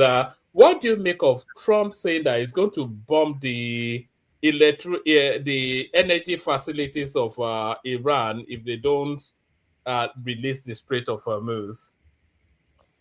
Did you see him say that? Yeah, I heard it actually. I think I saw a snippet of it, and some people talking about it on YouTube. That's more of a thinking utterance of a man that's desperate. Is under immense desperation in this matter. Do you think Do you think Trump loses both houses? Do you think he loses the house if this thing continues? Do you think that will affect the chances of the Republicans? Well, of course, if it continues all the way close to October, November, of course, the likelihood of losing both houses for sure that would happen. But right now, even right now, people are saying that the Senate it's iffy right now, or it doesn't. It may lose the Senate for sure. The House, they're saying, is gone. So, yeah, that's what we're facing right now. It's but here's the question. See, Trump, and of course I like Trump a lot, but if you look at Trump, he's what you call a one-trick pony kind of a person. And what he did in Venezuela, right, that was trying to replicate in Iran, shows that it did not work. It backfired. But look at it though. But here's the thing: if he had done here's a question to anyone on the platform. If Trump decides to do what he did in Venezuela to all the African leaders in Africa, of course, would he succeed? Most in sub-Saharan Africa, yes, and the people will support him for doing that. Yeah, I like to say, yeah, I think if he chose to do the same thing it did to Maduro in Venezuela, in Africa, it would succeed 100%. But apart from Africa, actually can do it in the Caribbean and many other countries, even Eastern Europe, and it would succeed. But it came to is it not threatening to do it in Cuba now? Pretty much, yeah, pretty much. That guy, man. No. But yeah, but but that is not. That is Marco Rubio now. That's the one making the push for that. His history with Cuba. His family being chased out of that country. So no, I saw one clip. He was saying, "I'm going to take Cuba," and the journalist was somewhat aghast. He said, "Well, what do you mean?" He said, "Yes, just take it. I'll just take it." You know what's funny? I thought Cuba was going to be the first place. They were going to go for, because Rubio has been talking about Cuba for like 20 years. Like, the guy's always, the moment he became Secretary of State, he started talking about invading. I thought Cuba would be the first before Venezuela and Iran. For some reason, I don't know what it is about Cuba that America is always reluctant to go in. But I'm surprised. But I think the guy he will do something about Cuba, man. Marco Rubio. That's been his dream since he was a child, There's nothing to do about Cuba right now, because Cuba itself, it's suffocating on its own weight. I mean, the economy is in shambles. They don't have the energy to power anything in that country. So Cuba itself will implode by itself. Cuba has never. How long have they been doing that? How long they've been talking about Cuba will implode? You know how long America has put embargo on Cuba and done everything to collapse Cuba? Nobody. It's been over 70 years. Mike is different now, because you literally cut up their oil supply from. They don't have. They can't even go for a month from now. They'll collapse. Cuba, Russia will step in. Trust me. Cuba is another state of Russia. Trust me. Cuba is like subsidized by Russia since the what do you call it? It's a special place. Russia have a special this thing there. Since the Mr. Crisis of 68 or 67, yeah. Cuba is just, it's a card that the American intelligence and the politicians play all the time. There's nothing about Cuba that's of any threat to America. It's just something they like to talk about. What does Cuba? No, I think they want to own it as some sort of resort, like some sort of plaything. If they wanted to, listen, if America wanted to do that a long time ago, they would have done it. But it's just a game that they play in politics. Nobody's really interested in Cuba. No, they are friends. Remember, didn't Obama go there? Didn't he relax on travel? No, he did not go. Well, you guys need to consider that they've made a treaty, because don't forget that the Soviet brought nuclear bomb there, and then America had to make a deal with a treaty with Cuba and between Cuba and Soviet that the Soviet removed the nuclear bomb, that they would never attack Cuba. So it's an agreement as in paper. So unless they want to go against it. Does Mike? What agreement as America? Wait. Does Trump honor agreements?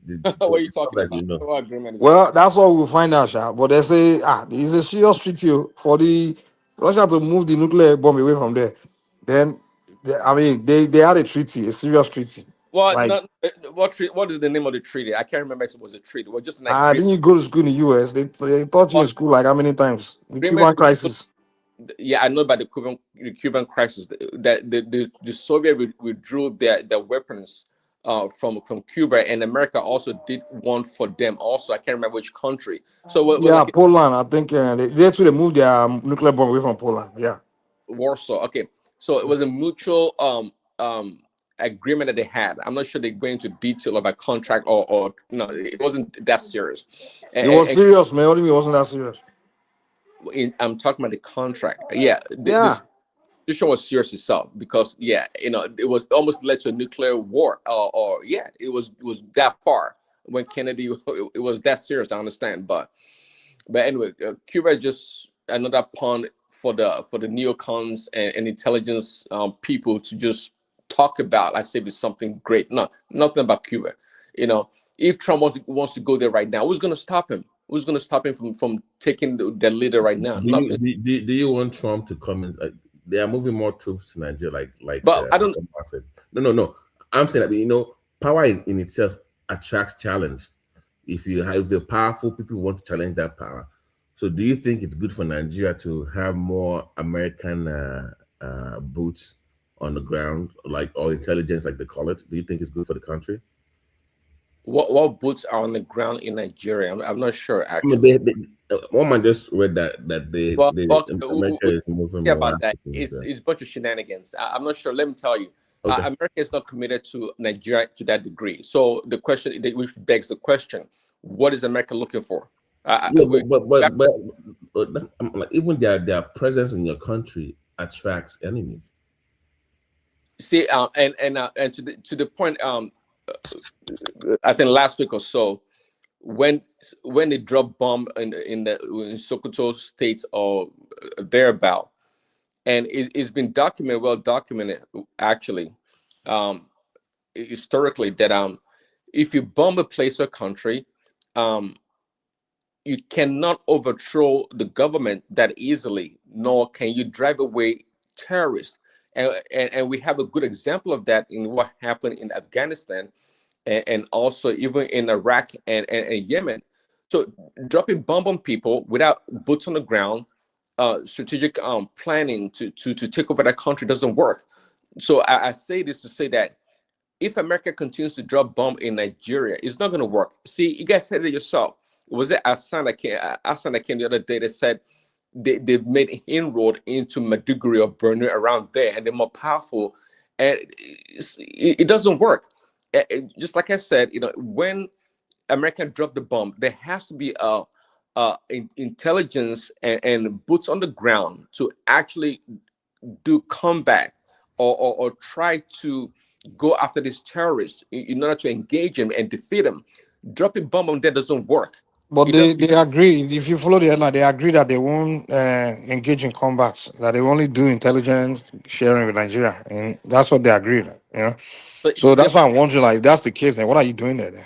Exactly. That is just a waste of time and garbage. That's what I was asking. My question again was, what is America's true intention? What does America really want?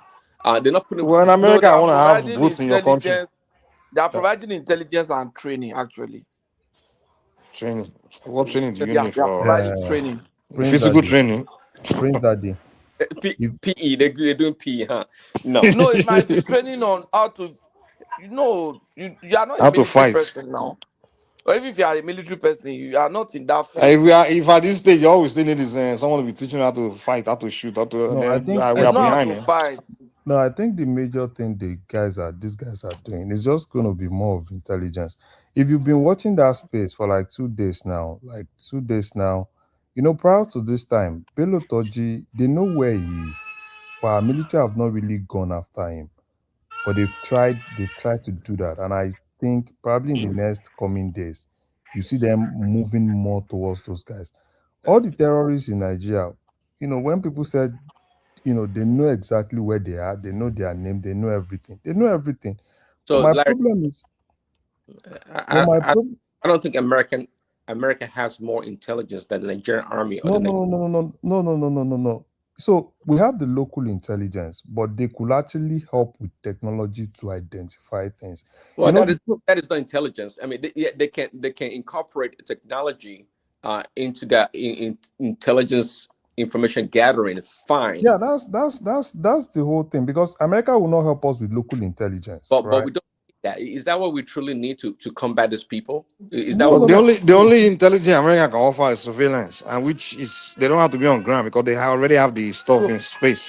though is? America has their own ulterior motive, Exactly. So yeah, they are not there basically, for your. America your would definitely, they need to have presence within the Sahara, right? That's to obviously, do what? what do you say? To do what? That's an American agenda now. So to do It's what? to So the to regime do change what and all those kind doesn't of even things. come. It's not new. It's not new. See, Like to do I don't know what? why we don't.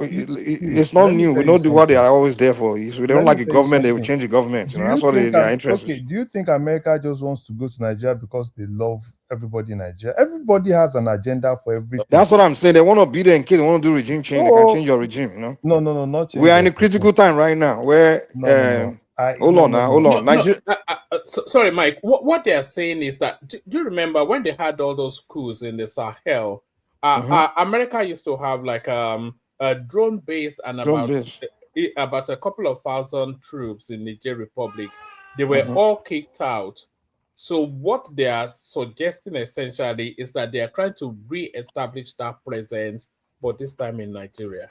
Did they really kick that drum? Did they really kick them out of Nigeria with They that did. drum base? They kicked them out. And they took marching order from that guy. No, no, Well, no, no, if no. they say leave my country, what would they do?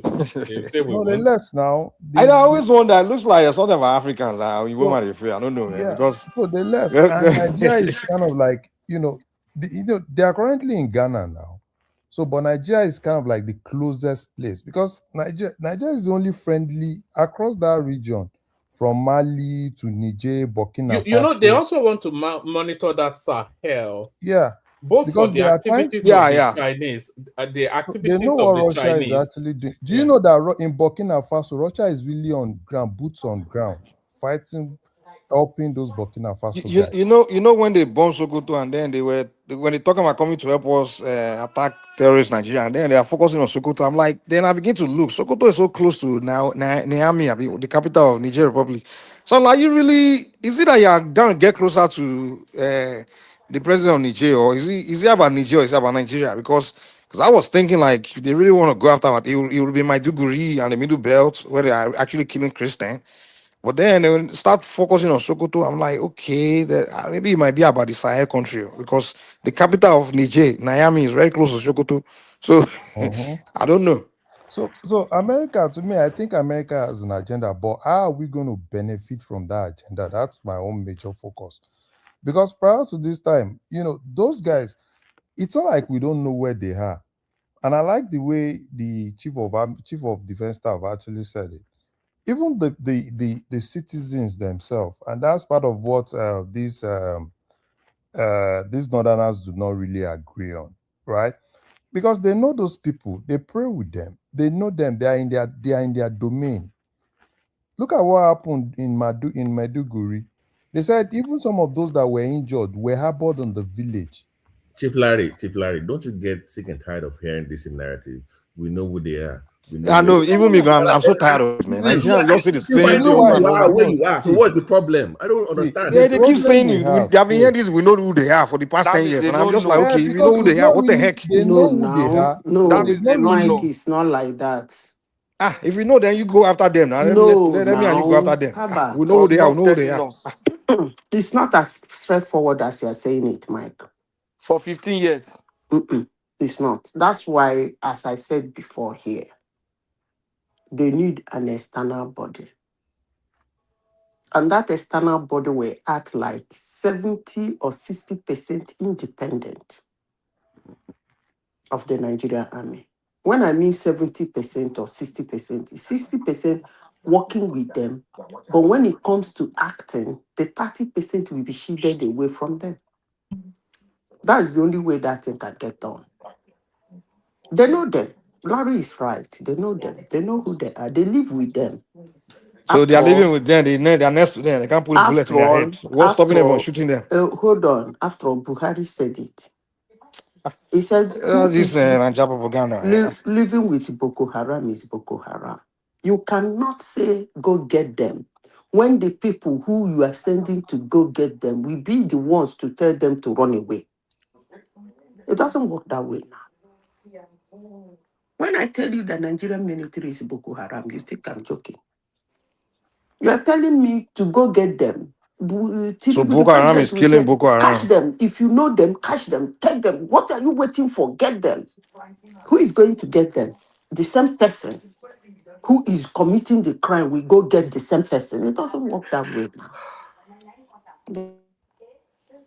So when they are shooting each other, because I've seen Nigerian military drum bomb everywhere, and I've seen them chopping the Mike, head of Boko Haram off. So Mike, what is that one all about? Mike.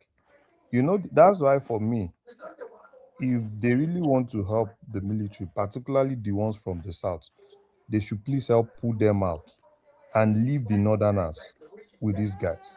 You know what you said, Mike? You said when they're shooting themselves, what is it? Listen, it's just like you shouting, children, children, women, women, when there is a war. Most of the military men that are being buyed, most of them are innocent. Well, you When say I they are say the one, Nigerian they military are are the Boko Boko Haram. Haram, Do you I know mean the another people thing? in the helm of affairs. Do you know another So thing, so Madam now Peter? that Tinubu I has was changed the listening to general. an So okay, let me interview ask you this. yesterday. Tinubu made what's that Yoruba man that died?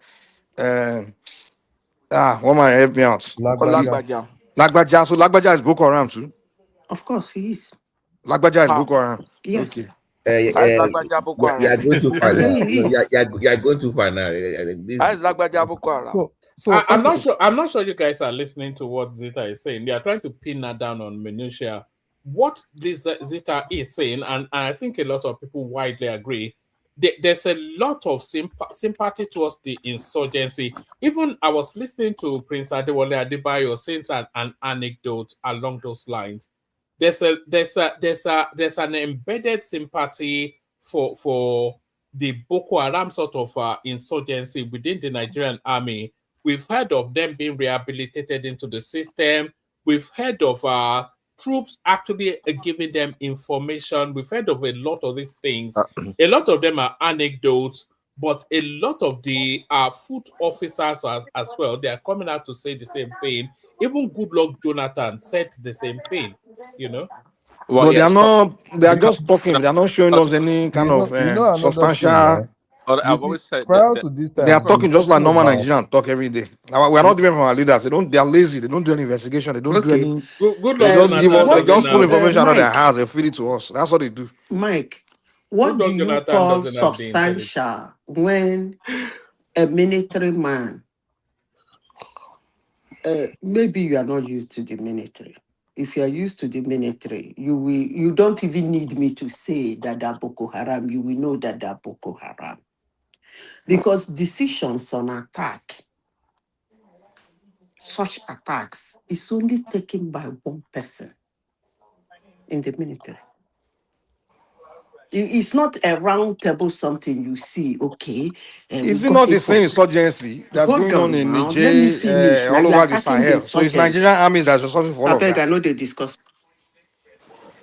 well, listen, I've said it before. See, Lagbaja, by the way, is not Boko Haram. I don't know how that works, but the insurgency or terrorism in Nigeria, it's a money making machine. I said it before.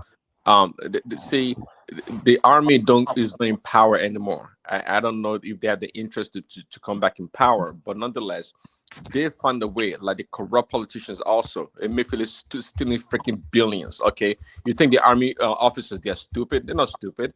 Okay, so the insurgency or the terrorism is not going anywhere. Yes, they shoot at each other, they pie each other, fine, but but it's being controlled by just a handful or a small circle of people in charge, okay, that call the shots. So yeah, when they can waste an ordinary officer left and right, they do that all the time. But the existence of this terrorist organization is well known and documented amongst the upper echelon in the military. Okay, and I don't think Lagbaja is an insider. Yes, what you guys call a pity or empathy for this terrorist is not so. It's not that really. It's Let me be honest with you. It's You see business. It is business. these guys are private army. The world we live in today, companies, big companies all over the world, corporations, they have their own private army. They send out there to go take resources for them. They have it in Congo. All they do is secure the mineralized sites, dig it, put some children there, they dig it, they fly it out. Are you saying It's all over Africa, it's all over the world. If you want to make big money, go and create your own private army. You know what Mike, are you saying me Boko most? Haram is a private army too? It's a private army. We just call it the name of those people are not Boko Haram. The real Boko Haram. I don't disagree with you. Exactly. Mike, we just call them Boko Haram. It's a private army. There are many factions. I don't disagree with you. I was watching an interview yesterday by one man. I think it was one of the Boko Haram victims during the days of Shekau. And the interviewer was asking him about the activities of Red Cross. And he said, Red Cross do come to the camp. As in, it's not like he was hiding it. He said, yes, they do come. So basically, even most of these foreign agencies, it's a lot of things that go on in that space.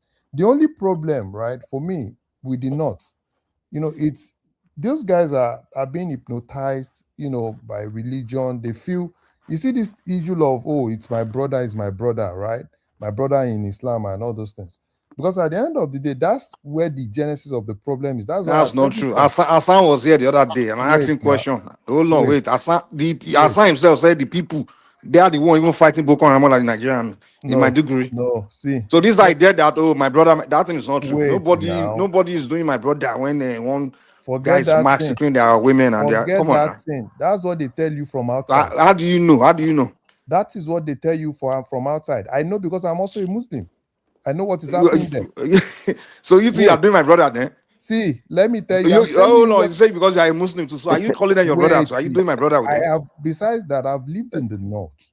I understand the game.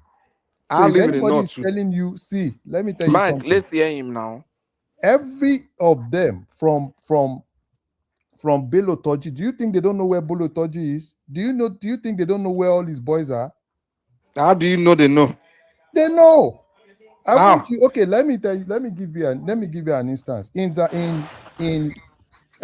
Castina, for instance, have you not seen pictures of where you see some of the elected people taking pictures with Bello Toji and his guys? Have you not seen that? Elected people. Places. Okay, let me give you an example. And Egbeto is not doing anything like that. Egbeto for what now? What are we saying? You are talking Inspector General of Police. Someone is committing crime. You're not arresting Inspector General of Police. So against Boko Haram. Is he not the one in charge of all the police in Nigeria? Is it we are talking about Boko Haram. It's not Nigeria. I don't even understand us, man. Like, I don't understand the country we live in. What are you talking about? If you are telling me that a wanted criminal, a politician is taking picture with him. Criminal. You said whoever is talking about is a wanted guy. Let me bust your bubble.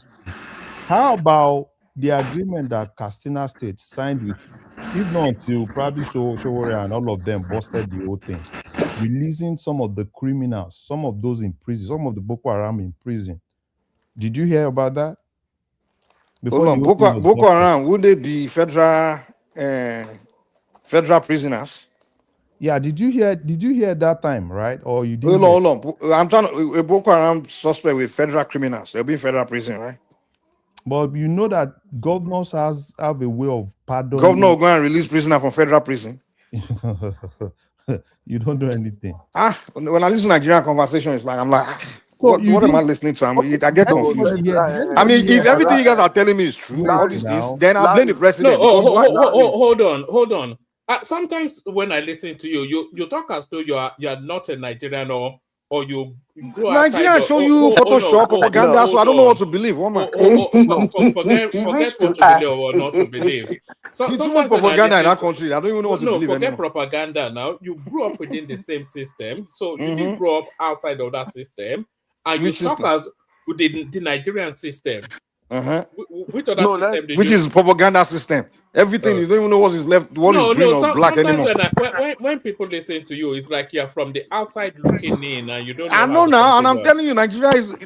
When Nigeria talk to you, like inside that statement, Warmer. there's guaranteed there is That's a why lie I in say it. what's Egbetoko So doing what about you Boko want to Haram? say is that they don't know Yeah, he's where they asking are. what Egbetogun is doing about Boko No, Haram. Can what you I'm No, elaborate? saying no. is He told me that okay, listen, you Nigeria we have a said law. what you are. They said He they tell know me that. that a Hold on, politician hold sat on. down with took a picture with a wanted terrorist, and Can I'm we have saying a if good Inspector General conversation? Police cannot arrest that politician and commit the crime. Hold on. You let me go back to what we've been saying. Several politicians have taken pictures with all those insurgents in the north Okay, now. so whatever the law enforcement is not doing its job, then it's the one we should be going after. Okay, hold on. What you are saying is that Very simplistic. they don't know where they are. That's why they cannot get them. They're lazy. They don't know their job. Okay. On the contrary, again, you are saying if they know where they are, why don't they just go get them? That is your argument. There's no contradiction there. Hmm? Hmm. That's your The argument. only reason because they are It's lazy. so lemanish. Mike, you It's have to not. Anyway, It's not. Don't be woman, who's simplistic. when is it my It's turn to it's speak, the I simple beg? thing. you have That's to why I don't know why we complicate simple things. Mike, hold on. You have to distinguish between power and title. Two distinct things. Okay, explain how they relate to this. Because you say Egbetoko or whomever that's got Inspector General Police can go Oh, arrest people. It's not going to happen like that. He doesn't have that power. He has the what do you mean title. doesn't have that power? Okay, who enforce the Okay, law? Hold on, who enforce the law in the land? Whose job is let it to enforce the law in the land? Warmer explain to him. The Pakistani army knew police knew that Osama bin Laden was there. Why did they go and arrest him? Why didn't the Americans send the American Bin police to Laden go is and not arrest him? terrorizing Pakistan. You understand? Bin Laden is not terrorizing Pakistan. Bin Laden was given what do you call it, asylum in Pakistan. The Pakistanis were protecting him. It's not like Bin Laden was not committing crime in the street of All right. Pakistan, and the Pakistani police are not arresting him. We are Okay. talking about people committing crime in Nigeria and they are wanted. And somebody is telling me a wanted man is sitting down with a politician taking picture. And then the rest of us are looking like, what the heck? But Mike, It's not Mike, making sense Hold to on, me Mike, hold on, now. Mike. Hold on, Mike, Mike. There are Mike, people let that me Bin can give go you Laden another. was But arrest. we've even seen Mike, several. Mike, Sorry, Bin Laden we've was even. not in asylum. He's not on asylum in Pakistan. No. He was hiding there. He was Yeah, not they are there protecting officially him. asylum. But that's an asylum, huh? It was okay. protecting him. Who told you that they were The, protecting the him? Mike, Pakistani kept him there Mike, now. I let me mean, we give all you know They the one that kept that they you him know protect there. him. very He well. was in So hiding they knew he now. was He there. was not wanted by Pakistan. He was wanted by the US. He So they was knew he was wanted by there. the Pakistanis now. Mike, God have let me mercy. give you the one that you know Anyway, very it's well. pointless Sheikh sometimes. Sheikh Gumi. So all the meetings that Sheikh Gumi does with some of those bandits, do you think he just go there on his own? Do you Are live there with no him? are there no military, police, DSS following him to those spaces?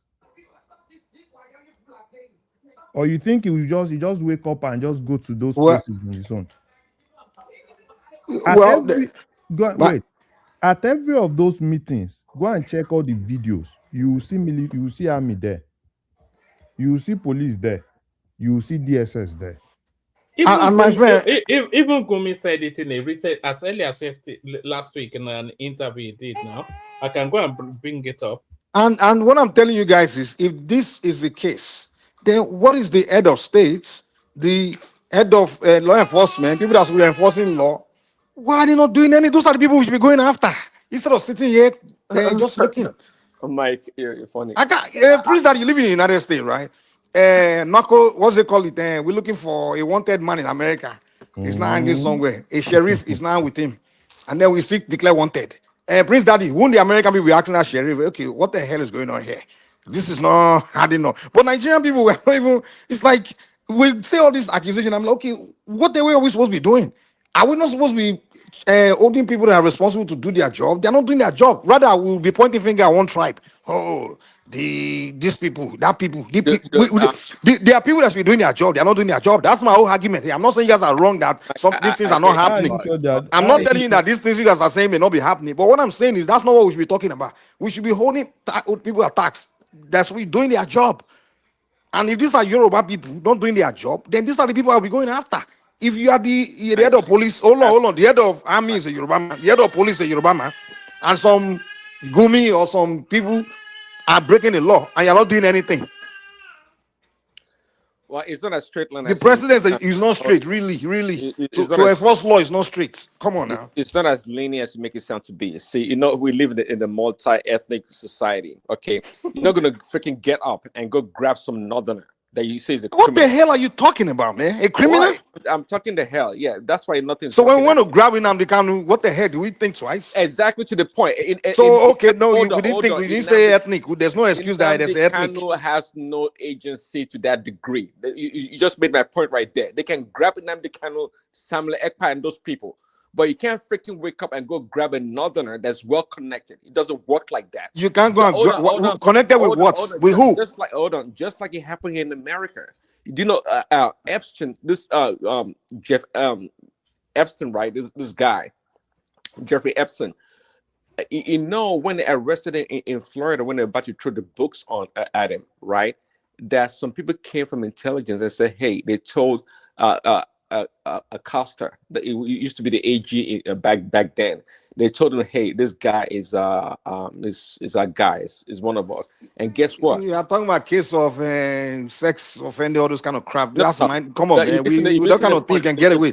We are talking about terrorism. Eskin file is much more than when it became file, it became bigger. His case is much more than sex offender. Hold on, Zeta. Let's not go into a same file just yet. Let's keep Mike where he is. So you have we established now that the Nigerians can move resources to arrest Nnamdi Kanu. They can work diplomatically to arrest Simon Ekpa. So why are they not arresting Sheikh Gumi? Why do you think that is? I don't know. Tell me the crime. We got keep saying Sheikh Gumi. Sheikh Gumi, other one is doing just talking. I really don't. I haven't seen it with gun or if you're pinning with a crime, then pick him up, arrest him. Okay, what about Bello Toji? Why have they not? Okay, that Bello Toji, that one is a terrorist, right? Is he wanted guy? Yes. Why have they not arrested him? So go and arrest him. That's what I'm saying. That's what we should be having a conversation about. No, I'm asking you to speculate as to why. Do they know where he is? Of course, everybody says they know where he is. Now. His address. Okay, so you and I. His address. He has an address. Okay, where is he right now? Where you're asking me? Okay, he's wanted by the Nigerian state, right? What are we even talking about? And that's what the thing is this: a man is wanted by is he wanted by the Nigerian state? It's a simple question. Is he declared wanted? Is the number one wanted terrorist now? Okay, he's number one wanted terrorist. Yes. Okay, so now they know where he is, according to you guys. So now, according to what they say, who says? Buratai said it in an interview last week. Buratai, the former, that they know where these people are. Buratai, what is the ha? I'm telling you what. As the Inspector General of Police come out or the Chief of Army staff, the people in charge, are they come to tell you that I know where he is? Have they come to tell us that? This is a redundant. You can't give me opinion of somebody as a factual opinion. It's an opinion. You know, hold on. You know who Buratai? He doesn't even know who Buratai is. So you don't know who I know who Buratai is. When he was the head, he didn't say he knew where they are. He was after he left. Now he's playing politics. Oh, and they know what they had. When you were there, you know what they had. You didn't do anything. But you left now. Now you are criticizing the next general. All right, but it's a lot more complex than. I think we play too much politics in Nigeria, man. That's why we are not solving anything. No, you can think that now, but there's because if you are convinced, if Nigerians are convinced that the Inspector General of Police know who that person is, they will be on the street protesting or calling the president to fire him or get rid of you or even charge him for or prosecuting him because now he's breaking the law himself. But we don't know. We just play politics, man. Everything we do is politics. That's why we don't solve any problem. I know you like Nigeria so much. Which day are we play too much regional ethnic politics? Which day are you going to go to enlist in Nigerian army? What does that have to do with anything? No, you have to go. You have because okay. So that will help your case, right? No, it's part of it now.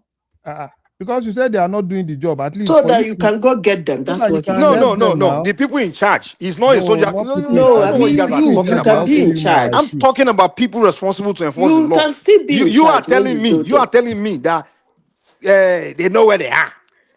And then instead of the person that's responsible to go, okay, if we agree they know where they are, now the person that's responsible to go pick them, or you're not even talking about the person. You guys say who is the law enforcement know who where is they the are, and the person that's people that supposed to we go and pick task. them up? Hold Is on, it not the the military? people we employ to go and pick, you guys don't bring up their name to talk about them here. Okay, No. let me It's ask the you a military question. now, and you are Let- also a Nigerian. So enlist in Nigerian military and Dude, leave. you're not making what you're saying is no, you're just doing Mike, let me ask you a question. just don't worry about me. Focus on what I'm saying, man. Don't tell me you're What? gonna be a Let list. me It ask doesn't you a help you any question. argument. It's not an Do argument. you really think, in your good conscience, that a country that is having security issues doesn't know who is attacking them? But Nasita, I don't believe in all this speculation, all this crap. Yeah, if you want No, to I tell me am not something to talking believe, about give me space. evidence to Okay, believe it. Don't just tell me to believe okay, something. hold on. This, do you believe? Hold You should on. believe this. Hold I don't on. do all that. Hold I on. want to believe something that makes sense. Hold on. Not No, you no, have to no. believe it because it's Hold from on this No, people. now. no. It is inviting you to form a logical conclusion. Just a logical. You don't have to, it's just logic now. Okay, how did they know his name?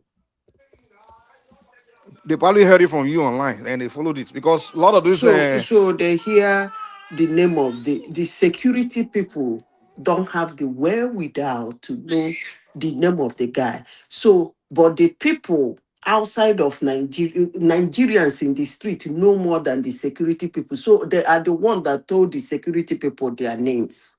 Is that what Yes, you're in saying? most cases, yes.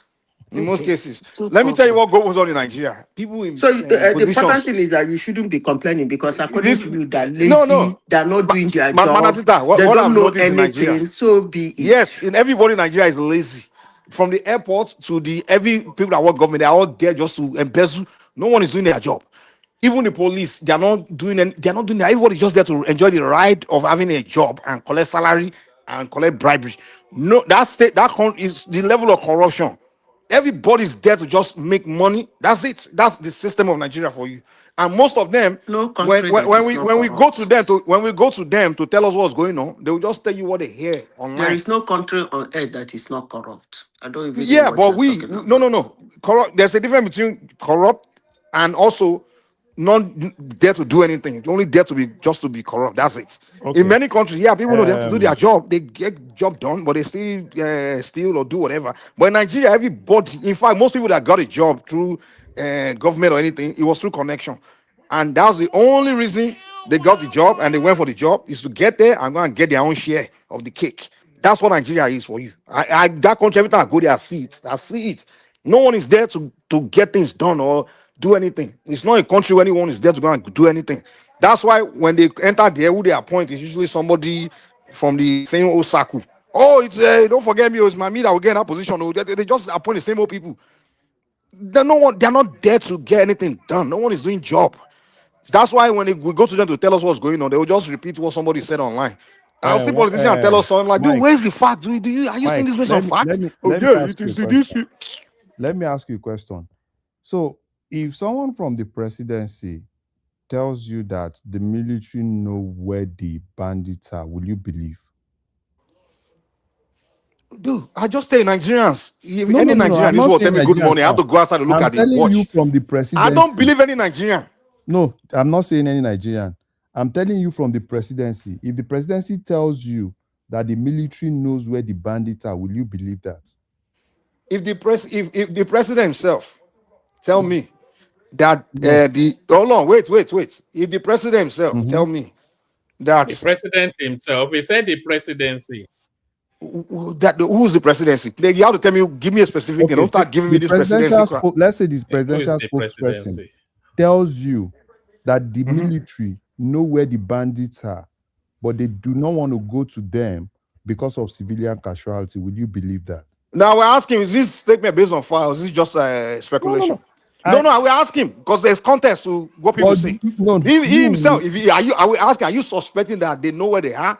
You don't trust not them, or you know for a nobody fact? is Or, telling hold you. on. I will ask him more questions Mhm. because there's context. I will ask him for that question because sometimes I have employees. Sometimes I will suspect they are not. They know what they're supposed to do, but they are not doing it, and I will charge them. I will say, "You see, this is my employee. He knows how to do the job, but he's pretending he doesn't know how to do it. But it doesn't mean it's a fact that I know that he knows how to. I just suspect him because I don't trust him. So sometimes presidency can say, "These guys in the army, I don't trust them. I think some of these guys know where they are, but they are not doing it." So he will come around and say, "Oh, these guys know where they are, but they are not doing their job." So that's just him speculating and not having trust. But it's different from him having the evidence and facts that's been shown to him that wow, it's a clear So evidence that this. will he come Hold on, and hold tell on, hold you? on. Wait, Will he wait. Let come me and land. tell Let, you wait, this wait, is wait, the wait, wait, wait. fact Let me land. If that? the president, first of all, if the presidency have a complete evidence and facts Mhm. to charge that the people they employ to do the job know where the guys are, they are not doing it, and he himself doesn't fire them, he has to come and be telling me that, then he's a foolish president. Because so you know what, you know this, and you don't even before you even come and tell me, you should have already arrested the officers and charged them or already dismissed them before you even come out to tell me. Now you coming to tell me that people that are working for you know where the terrorists are, and you're not doing anything, but you're coming to tell me. I won't even believe you. I won't believe you because I will say, no, no, no, no. There's no way you can't be that foolish. I won't believe him. Because I will know he's not that stupid. Because I won't. If Tinubu come to tell me that hey, my chief of army staff know where the terrorist is, but it's not going to get there, I won't believe him because I know Tinubu is not that foolish to keep that same person there. Okay. So when Bayo Ononuga tells you that the military knows where the bandits are, so and you are disputing that because Bayo Ononuga will not come and tell you, Because okay, this he's is not. Then he's foolish. If he believes that, then he's foolish. that's Maybe he suspect that. no, he's not telling you But if that he it's knows for suspect. a He fact that said if he they knows for a know. fact that the military know So where for they him to are, have told you, do you think he will go on live TV to indict the military? Larry, why would he not do that? Why would he not do that? Are they not working under you? Why would he not do that? Oh, I think these I are the don't, conversation. These are the conversations we Mike. should be having. I don't Listen, tire listen. for your matter. If you yourself believe this, that Bayo Ononuga and the presidency know that the army working for them know where the terrorists are and they are not doing anything, and then Bayo Ononuga and the presidency who you should be going after right now, not even the terrorists. In fact, the terrorists are more innocent than them because you are the one that we put in power to do your job, and you are telling me that the military know where they are, people working for you, and you're not doing it. You're coming to tell me, Nigeria, it's an insult. Yeah, come on, man. It's a very. That's what I'm wondering. Like, is it because it's a Yoruba man? Okay. Now you're not talking about him. You're more So focused on. when you hear about these bandits, they go to schools, kidnap like 250 students, take them hostage, release them at the end of the day. How do you think those negotiations happen? Bros, I wasn't there, so don't ask me how I think it happened. So that's what I'm telling you. So basically, they know, right? And every So Nigerian knows that they know the location of those guys. the president know the location. Yes. So why you not going after the president? But you come here every day to defend the president, eh? So Mike, why no answer the question? Why are you not here Mike, going after the I don't president? tell you which day you will go collect your uniform for No, night. no, no. Why do you still come here to defend the president if you believe that the president know where they are?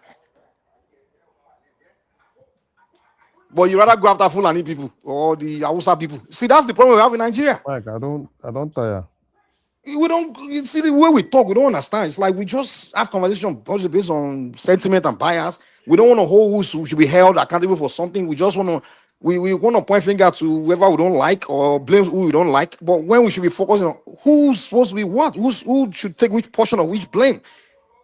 I won't say terrorists are terrorists. I'm not, who's so doing his job to go after them is what I should be talking about. No, okay, these people, let me hate them because like that. But what about the person? When Buhari was in charge, I was here going after the North too. But the North is no longer in power. My people are in power. So why do you? And then you guys are making them look more foolish, telling me they know where they are. And then you telling me they know where they are, and then No, you want me to sit down with you and be blaming because the same, not this terrorism thing you're talking about didn't start overnight. It's entrenched in the system. So because you have a Yoruba AG or president doesn't mean that they can resolve the problem overnight. It doesn't work that But way. but that's not the main thing. I'm not saying they can solve the problem, but I'm talking about a specific point that people are making here that the president know where they are, and then you are not holding him responsible to do something about it. You know where they are right now. In fact, and I'm like, okay, why you not then going after him to do something about it? Why you not telling me about somebody else, talking to me about somebody else? Is this somebody else that I voted for to go and solve the problem? People will sit down here and be talking about Mike. When they said that they know where they are, do you think that people mean that they live at number? They know he lives at number 10 Ikorodu? That's what they are saying here, one man now. Is that your understanding? Is that your understanding? So is it that you know where they are? You don't know where they are. They know where his letters are being delivered. But one man, that's what you are saying here. Well, that's what you guys are saying here. One man. Okay. If you tell me you know where somebody is, you know they are. You know, it means you know. Is it that you know or you don't know? It means it lives at number 10 Ikorodu Road. Well, tell me what you mean by where they are then. He will go out of his house to go and do terrorism and come back. And they live in Pakistan. If you are telling me you know where they are but you can't reach them, that's a whole different conversation. All right. Let me play you a clip. Where is Bele Torji? Why is the guy hiding away under your, out of your radar? Northwest is over 200,000 square kilometers. It's a massive area with a large forest area. Once they go under the forest, it's difficult to track them. And because, like I told you, they are not having distance written. They are within the communities. The people know them. So sometimes when they see them, before you get the information, it's like 2 hours. The man has moved. So when the information gets to you, before you move, he had left that area. But I can tell you, we have taken out his second in command. We have taken out most of his lieutenants. In fact, he was forced not to release most of the people that are under him. I am telling you that recently he's beginning to say that, look, he doesn't want anything. He's ready to surrender. We want to take everybody out. Anybody who has killed should go. People like him should not be allowed to. Who are these people funding them, General? That is the $1 million questions. Who are the people funding them? Sometimes they get fundings from kidnapping, armed robbery, and all these things they do. But again, you cannot rule out because, like I told you, in the Northeast, when we arrested some of them, they were having had currency to change. How did they get those monies? And look, people don't understand that, look, a lot of countries are envious of Nigeria. And they will not want, I remember some people said we're not going to survive more than 2015. This is 2025. I'm glad you played that video. So when people say they know where they are, that's essentially what is. Everybody knows that Bele Torji is in Sokoto. You said the army know where they are, but listen to this man now. It didn't sound like he know where they are. No, it knows exactly where they are now. Or they say the army is the Boko Haram. This man didn't sound like he's a member of the terrorists, though. But that's what people come here to say. I'm not sure. I don't think we are having this conversation at the same frequency. But yeah, I'm not having on the frequency of just political. I don't play politics when it's time for problem solving. I put politics aside. I focus on let's get somewhere with conversation, not just being biased and being sentimental. I don't like doing that. That's what we do, man. No, forget. How has that come into this conversation? One man is it doesn't even. Yeah, go on. BT. Since that's what it's not just everybody's not Boko Haram now. Since we don't want to even narrate BT. No, people have said the Nigerian army is Boko Haram, and that it doesn't sound like a demand that just spoke in general. He's saying they are going after them, looking, but the people are keep moving. They get information. He's saying that he's accusing foreign countries of sponsoring them. So in that conversation, what is that?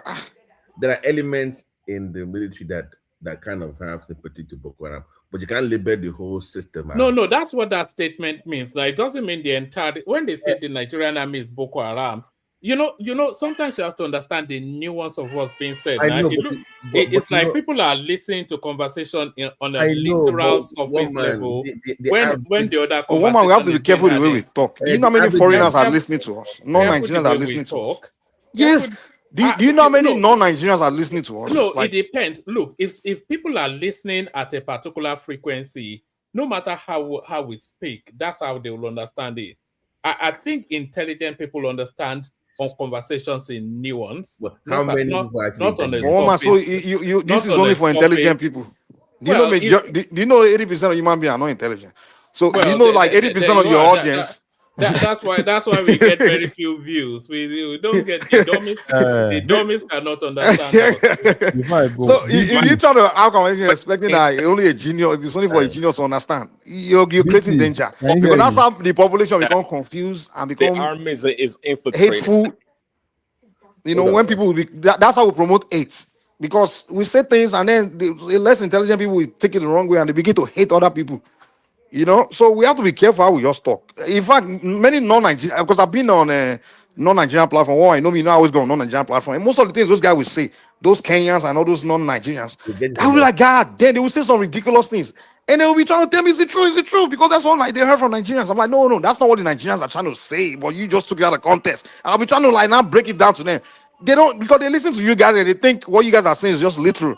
They don't know that you guys are that's the way we talk in Nigeria. We just trying to we play kind of like trying to make some side of the country look bad. That's why we say it like that.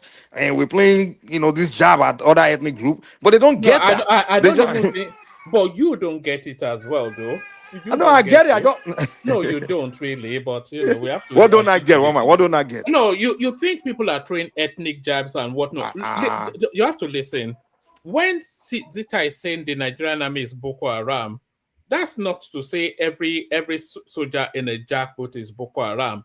That is not even to say that the majority of the Nigerian army is Boko Haram or the Nigerian security structure is Boko Haram.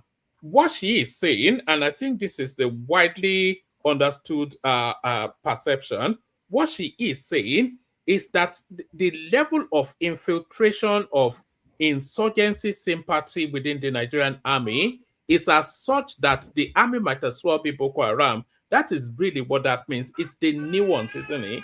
It's not just a literal. It's not literal. Nobody listens to. Nobody conversates on a literal level. People conversate on a nuanced level. Woman, Larry, you were gonna say something? Yeah, BT, I actually joined because of you. It seems you've not been following Ogun. You've not been. Okay, I know you're a Yayi guy. No, I'm not a Yayi guy. Before you go ahead, I know you're. No, BT, you know why I said that? Okay. Why you've not been following Ogun? Yeah. If you've been following Ogun, you will have followed what happened like 2, 3, 4 days ago in Ogun. Okay, what happened? What update me? Do you know that majority of the House of Assembly in Ogun State, they dropped everything and they basically now declared for Yayi? Because the game in Ogun State is just because now Yayi Dapo is getting the ticket for Ogun East. Wait, Daniel is dropping now? Daniel is out of I'm asking that. No, APC, I don't know if he wants to go elsewhere, but in APC, Daniel is out of the game. Wow, I'm shocked. Yeah, because they've done the Congress now. He lost the primaries or there was a primary or no, before primary you first do Congress. Okay. Right, party Congress. That's when you know chairman from every ward, chairman from every local government. Right. So that's how you get to know. So out of those Congress, Daniel does not have any candidates. Oh. So, and when you don't have candidates in the party, then they've completely shut you out. Because Daniel might go to the PDP. He still has his roots in PDP. So it's so basically now Dapo wants to go for Senate. Wow. And Yayi, so every other person you see, probably the bottom line is he who gets the tickets gets everything. Every other person will grumble. But when you grumble, can you withstand them?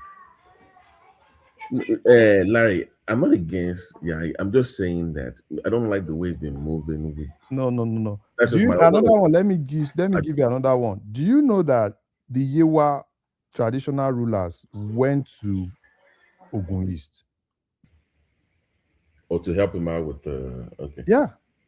They need to come to Ogun Central too to help. So yeah, they will soon. So now look at what is going to happen at Lishabi Day.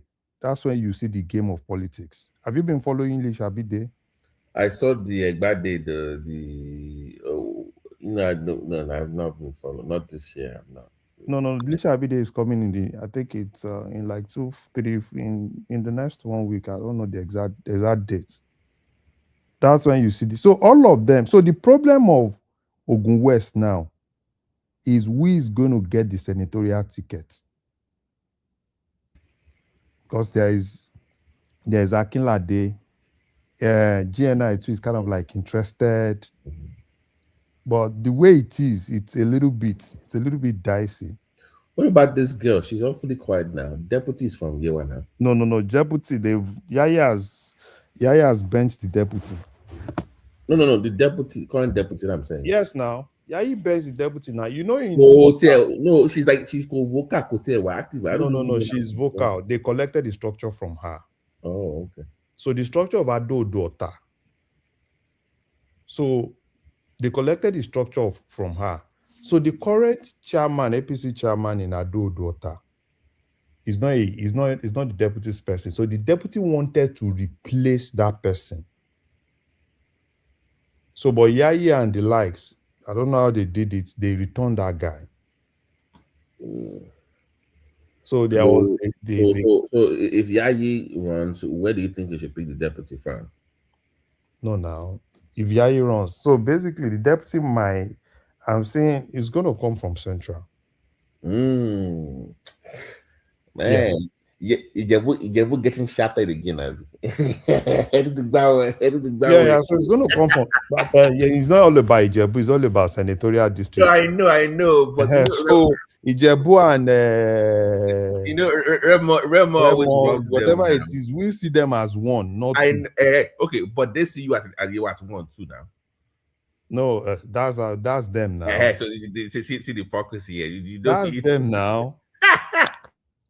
But Ijebu is always the one getting robbed by Remo now. They always. That's their no. See, how did they get to that point? All right. I'm not sure how many of our audience were carrying along. All right. Okay. Who cares about Ijebu? Is there? Are there even human beings living there? Is the question. It's not they like, take us to their locality. Very soon they'll be talking about the street council. Another one. Well, one man. It seems people are not following Lagos politics. Lagos, Abiru. Probability of Abiru getting the tickets. Where is it from in Lagos? Is it Central?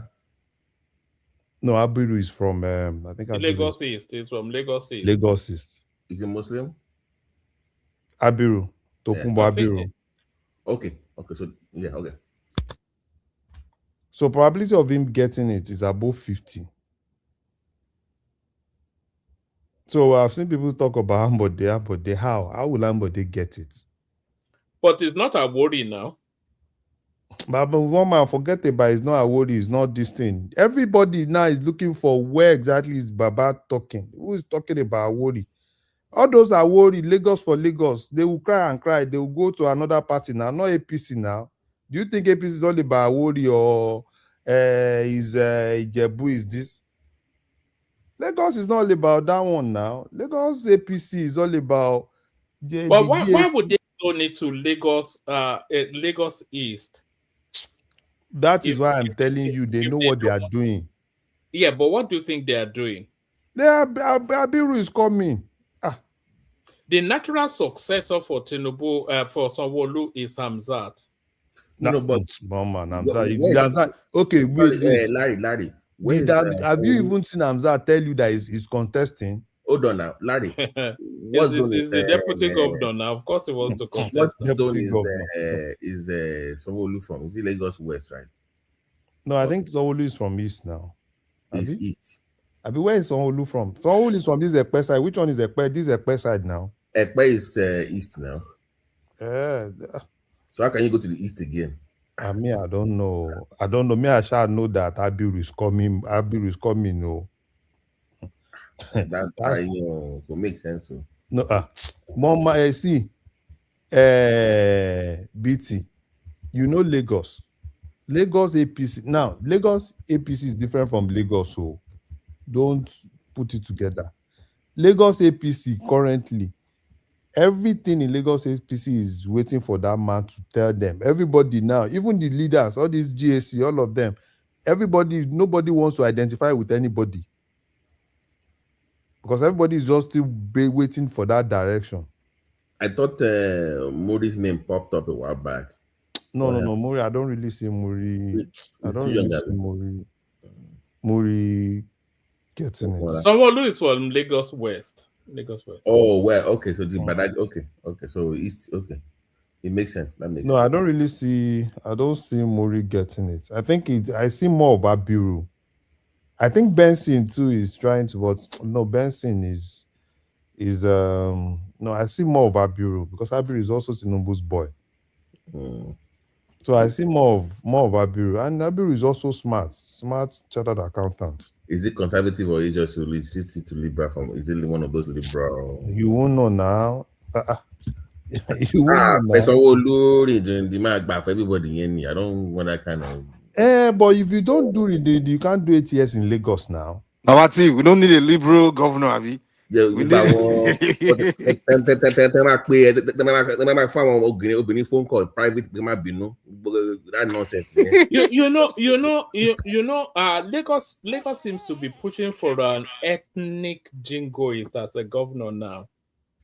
In fact, put that guy that is the one speaker in FCB. No, yet local, you know. Man, that's the kind of governor you need in Lagos right now. The governor in that city. Obasa? Yes. I think Obasa is going for Senate. Yeah, no, that's what they said. They said they are moving him to the Senate. Obasa is going for Senate. See this thing they did yesterday now. I think it was Obasa that funded it. This one they called Wasua in the what film is LG Nisi? Yeah, his son is the chairman of Agege local government. Is that a step up or a step down from the Speaker of the Lagos Assembly to the Senate? I mean, it's kind of no. It depends on how you look at it. He has been there. So he has actually outgrown. But for the money now, he will not have access to the sort level of money he has access to in Lagos now. One man, when Baba said move, you move. Okay, in Lagos, maybe there was a time of the coup for Regis then, right? When they were speaker, when they said it's time to move, you move. Even in that same Obasa that Obasa, one person that Obasa today would always thank his stars for is Pepe Oshinowo. Because Oshinowo was the one that kind of like did everything to give Obasa that speakership slot. But Oshinowo is late now. So if Baba say go, yeah, Obasa, who is Obasa to say no now? Larry, before you go, can you touch on Peter Obi in Kano today? No, now Peter Obi is looking for Peter Obi. ADC is already, the door is closed in ADC. Yeah, but they said Abiru is joining ADC. Is what we heard. Who? No. So Peter Obi is going to go to NMPP? No, NDC. They are going to NDC. You know what? No, please, if you're obedient at this point, you need to come out here and explain these things because some of you no, you know the thing is this. They can't stay in NMPP because NMPP is in court. Even Kwakwanso is not in NMPP anymore, is he? Or yeah, I did not kick that's why you are seeing all of them rallying around. Larry, my friend, Larry, just look at it. If you're obedient, just think about it. You left Labour to ADC, now you're within one cycle, like good morning. Don't you guys have any? Okay, Obi is a worst political prostitute. I mean, just go up and down, no direction, nothing. The problem of Obi is that there's a lot. Sorry, Larry. Patrick, there's a lot of echo coming from where you are. That's why people can't hear you. So the problem of Obi is always afraid of primary. That's why at every point, the guy is always afraid. And even in this, he said, last week when he said the ticket is not sure for him in ADC, I knew that he was looking for an exit route. But is it not too late? Is it not too late for him to exit, though? No, it's not too late, though. That is why you see all of them now, all their meetings. Are you not seeing the Seriaki Dixon following them? Was the Oyo man not there as well? Oyo man too is an orphan now. Currently an orphan in PDP now. Oyo man too. Oyo man that was doing video which day. So pretty much ADC is Atiku and our man from Rivers. So that's ADC. That's how Atiku it's going to settle. Atiku and Amechi. Obi joined them, then they finished the whole party now. But even if the time is still available, it'd be difficult for Obi to move yet again. When did he move? It just now barely 2 weeks moved from Labour Party. The desperation will be too smelly for him to move again. He wants to bank on. One man, I just really want to hear from Obedience that we go anywhere, will be good. At this point, say, ain't gonna anything do. No, see, they will go anywhere, will be going as much as Obi is on the ballot as a presidential candidate. They will move with him. Yeah, they will move with him. Because it's easy now, right? For Obi to now, because Kwankwaso now is more of an orphan too. Because he has lost his dominance, particularly with state fund. But why would you trust Kwankwaso that is desperate for Tinubu's attention? Remember, he had a levy. When politicians do not have ways to go, I'm saying I would not trust a Rabiu in any political party, knowing fully well how close he is to Tinubu. But there's no political party even available for him anymore. The APC is completely short for him now because he overplayed his hand.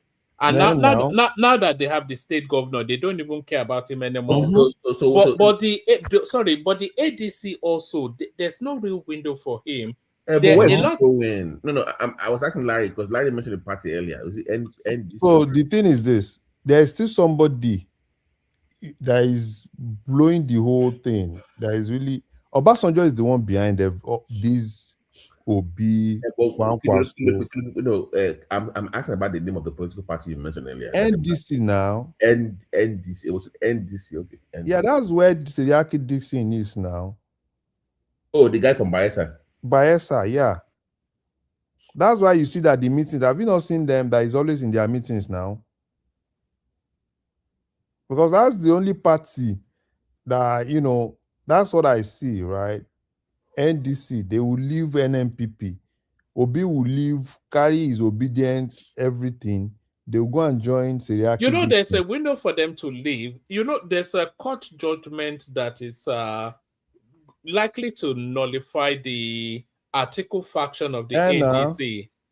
And then they can use that window to move yet again. So that gives legitimacy to a move. And they have to move because time is ticking now. INEC, this thing is ticking, so they have to move. That's why you see that Obi is everywhere now, saying with Kwankwaso, Obi is going to be on the ticket, NDC. Kwankwaso will be his deputy, and 2023 will play out again.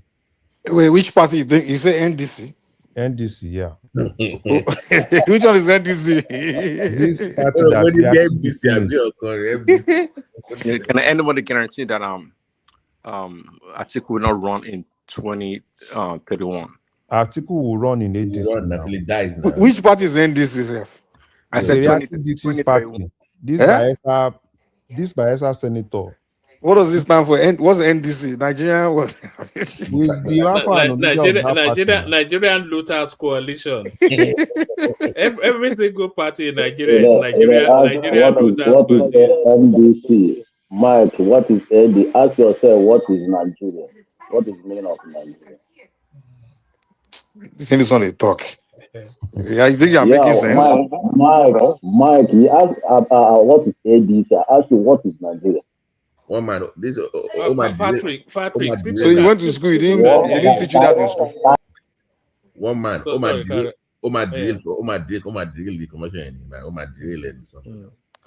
So for me, I think Obi, he played himself out. But why did he even join ADC in the first place? That's what. No, because he joined ADC because he was desperate, and at that point, he felt all doors were locked. There was nowhere to go to again. He joined ADC because he thought he would be taken as a VP. Okay, just like you said earlier, he doesn't want to play. He doesn't do. He can't. He does not have the stamina. The skill to do primaries. So you just want to be on the party to be chosen. He knows he's not going to be the head of the party. The reason why I'm asking is because if he joins NDC or whatever, he's going to have to spend money. No, it's not the spending money. Obi actually has a realistic ambition to have some power. You know, the only thing that can give him power is the ADC. You know, that's just it But you now. cannot. No, but I cannot do the heavy lifting for you. Then you exploit that. But we don't want to spend shishi now. He wants to go to ADC. He doesn't want to spend shishi. No, see, one man. Obi will still do fundraising now. You mean the GoFundMe? GoFundMe will start. Wait and see. GoFundMe is not going to. We're talking about GoFundMe money. They work for that job. No, we're talking about real money. You are looking for three point something. You are looking for $3 million. Larry's point though. The GoFundMe is for him. You think it's all about GoFundMe? Oh, you mean for him and Aisha? Yes, wait, you will still see them. Wait, you see them. Like they played the Mugo the last time. They will do more. So the same Yusuf that was dumping up and down the ADC will not go to NDC again to go and to do the same thing again. Forget that thing. They will tell you Obi or nothing. Obi or nothing. That's the slogan. Obi or nothing. Obi or nothing. Obi or nothing. They will say, oh yeah, Baba, forget that thing. But Woman, didn't you read on your show that Obi officially became now an ADC member? He is a registered member now, yes. So what does that connote? What does that mean? Yeah, they have to be registered with at least 21 days to the election. So that being said, it's fully locked into the ADC. No, not to the elections, so to the party primaries. And I think the party primaries, March, it starts next month, doesn't it? So which one is the NDC you guys are talking about? What is that again? No, they are speculating that Obi might have to jump again. And the window for him to jump is getting closer. I think he only has about no more than 7 days to make a decision. So by the first week of April, he has to move, right? Yeah, by the first week, no, maybe even by the first 2 days of April. If you look at the window, the 21-day buffer to when INEC kicks off the primaries, which I think is the late April, May. Obi will move before April. Obi might actually move next week or upper week. You know we're on the 23rd now. That's what I'm telling you now. Obi will move this coming week. If you watch the game from Teriake Dixon down to Kwankwaso, and they said Kwankwaso should talk, he said, oh, he will let them know their next move. Which next move? Everybody knows the next move now, because Kwankwaso is basically not in NNPP, because NNPP is already, they've kicked him out. So an Obi too is more of an orphan, because Obi went to Amechi and the likes of them, and he sees that he can't even withstand the heat. You know, this Kwankwaso is another Peter Bill. It doesn't have to play politics. He doesn't have to. He has followers, but he doesn't have to navigate the political arena. It's quite clear. He doesn't have to do it. So basically, and the Baba in Abeokuta is the one trying to. But Ambassador does not know nothing. He knows nothing about politics. So we don't know that. It's the Baba that is trying you to can only say nothing if you believe that it's not a Tinubu agent. A lot of people actually feel that. Really? Obasanjo is a three-dimensional Machiavellian master puppeting. Yeah. Have you asked yourself? I'm still asking the question, what was that conversation that they had when they talked to each other in a room before the elections in No. He said my bylaw, that's what he said to him now. Tinubu said to him, like, that was when they came out now, but you know. Yeah, they had their own. I think Obasanjo is Yoruba local. No, it's not. Did you go and read this book now? My what? Go and look at the way OBJ described Awolowo. It was one of the most. Look in the mirror now. It was so disrespectful. But that's a topic for another day. I won't even go there. Calling him a narcissist and always. So for me, well, whatever the case is, for me, but narcissism is a necessary component of leadership, though. But no. I'm saying OBJ describes somebody as a narcissist. I'm like, oh, Benny, look at the mirror now. Look at the one talking. Like, what don't sorrow tendencies in. Me, as far as me I'm concerned, I think the presidency, that one don't go. But that governorship is going to be tough. For Ogun. No, But do you not not for think a lot of the states. opposition party will attack Lagos? That if they can't get Nigeria out from Tinubu, they will get Okay, Lagos from why they No, put forget no Lagos. Forget one man, Lagos. one man. Okay, they were Forget attacking Lagos. Lagos. Lagos But cannot no, do hold that on now, mistake again. Larry. Okay, let me even give you that. What are they going to present? Bible? You know now, Chinedu now. Really? That's what we're offering. Chinedu now. Chinedu. They could present Sinedu will do it. One man. You know, it's been coming out in the media over the last few days. It's a normal thing now. They asked him. They said, so when is the AD starting one? All right, the guy had no idea when they are convention. They have about 2 dates, don't they? That's not what's going on. He just following the view up and down. Maybe he might go to NDC too. No, because the way it is, if Obi move, Chinedu will move.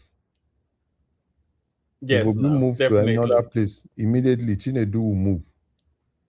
So run thing. No, that's what he's been using now. An average Chinedu can an average Chinedu win local government? Can an average Rose Vivo can he win a local government election in Lagos?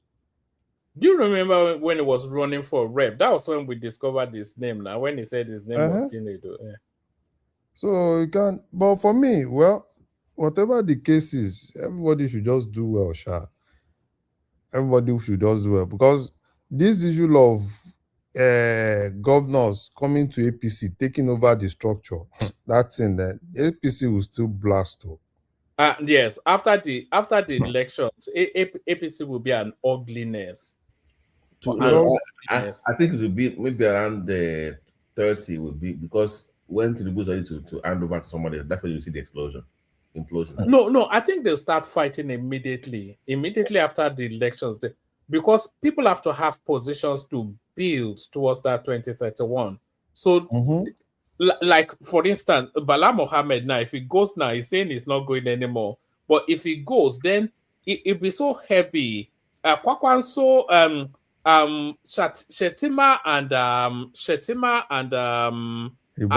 Ribadu, the fight will be open and ugly as soon as that election is over, because they know what they are both gunning for. This Yari man too, that's Zamfara man too. Larry, would you be surprised, like when because I heard that they're gonna release El-Rufai soon? Will you be surprised if he dumps ADC and returns back to APC? No, El-Rufai will not dump it. He will not go back to APC. Why not? Why not? One man, I can bet it. El-Rufai will not go back to APC. Yeah, I think he may, No, he won't. No. That means you don't know El-Rufai. What my bill condition? Bill condition. No, that means you don't know El-Rufai. El-Rufai is still in prison. Larry. He's still in prison. You know the Sultan went to pressure Tinubu to let him go just a couple of days ago. See, the thing is this, what they are dealing with, the way they are dealing with El-Rufai is not even the Tinubu thing.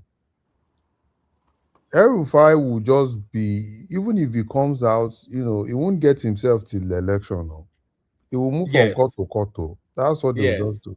They just want to shut him up, yes. He will just from one court to another court, he will be as you see how quiet Abubakar Malami is now, As he leave this, they will get to this. That's what is but one man, I cannot get over the fact that the first person to visit Malami after his release was Peter Obi. That I will not get over, and no Obi can. See that one. You don't understand Peter Obi's game. Peter Obi is more of an orphan. It's not working now. That's my point. It's not working. But he's looking for network everywhere now. Share now. It's okay. The point. What's the point of doing that? Somebody that why are you talking like this now? Even the popularity is not there. They were trying to use that popularity in ADC. So immediately Obi, even before Obi became full ADC member, they've gone to ADC, lambasted, this thing. And the whole thing that now spoiled everything was the FCT election. That FCT election spoiled everything. Because the FCT election, it was just Obi and Obedience that took charge of that ADC. They put their candidate there, And at the end of the day, they can't even do anything in simple Amak. So, Obi should just go and continue his business, I beg. He should leave politics for politicians. Let me show you where Obi's panic is coming from. Let me show. I hope this is the right one. Let me show you where. This is where Obi's panic is coming. You know that the ADC have indicated that they're going to be doing direct primaries. So that is to say, delegates from all the states will will be the ones to make the decisions. So these are the delegates now. It says, take a quick look at the ADC registration figures and the picture becomes clearer. Articles Adamawa leads with 209,000 registration. Rotimi Amechi with 91,600 registration. Meanwhile, in the Obi camp, they have 65,000 registrations. So if they are doing direct primaries, is that about 300% more article, and Rotimi Amechi carrying weight as well. So, woman, are you surprised by this number? Are you surprised? And all the other numbers, if you add them all together, they don't even come up to articles numbers. No, woman, I'm asking about Obi's numbers. So this is the ADC primary right here, done and dusted. 209,000 for article, 91,000 for Rotimi Amechi, 65,000 for Peter Obi. So Rotimi Amechi comes second, and he also has money. I can hear you. I just want people to let that sink in, so they know where this is where this is the figures that is leading to Obi's panic. No, I'm surprised that just 65,000 with all this online. So I mean, 65,000 self is too much for Obi in Adamawa. No, like I'm like, but that's just one state. That's Anambra State now. That's what I'm saying. The 65,000 is even too much. In Anambra, why are you talking like this? Can Obi? Why is it that Obi cannot even win anything in Anambra? Oh, this is where this is Adamawa. Of course, now he's gonna win on his own state. But 65,000. Those people are more popular on the internet. I beg, not they are not on ground. And who do you think the delegates from Kaduna will vote for?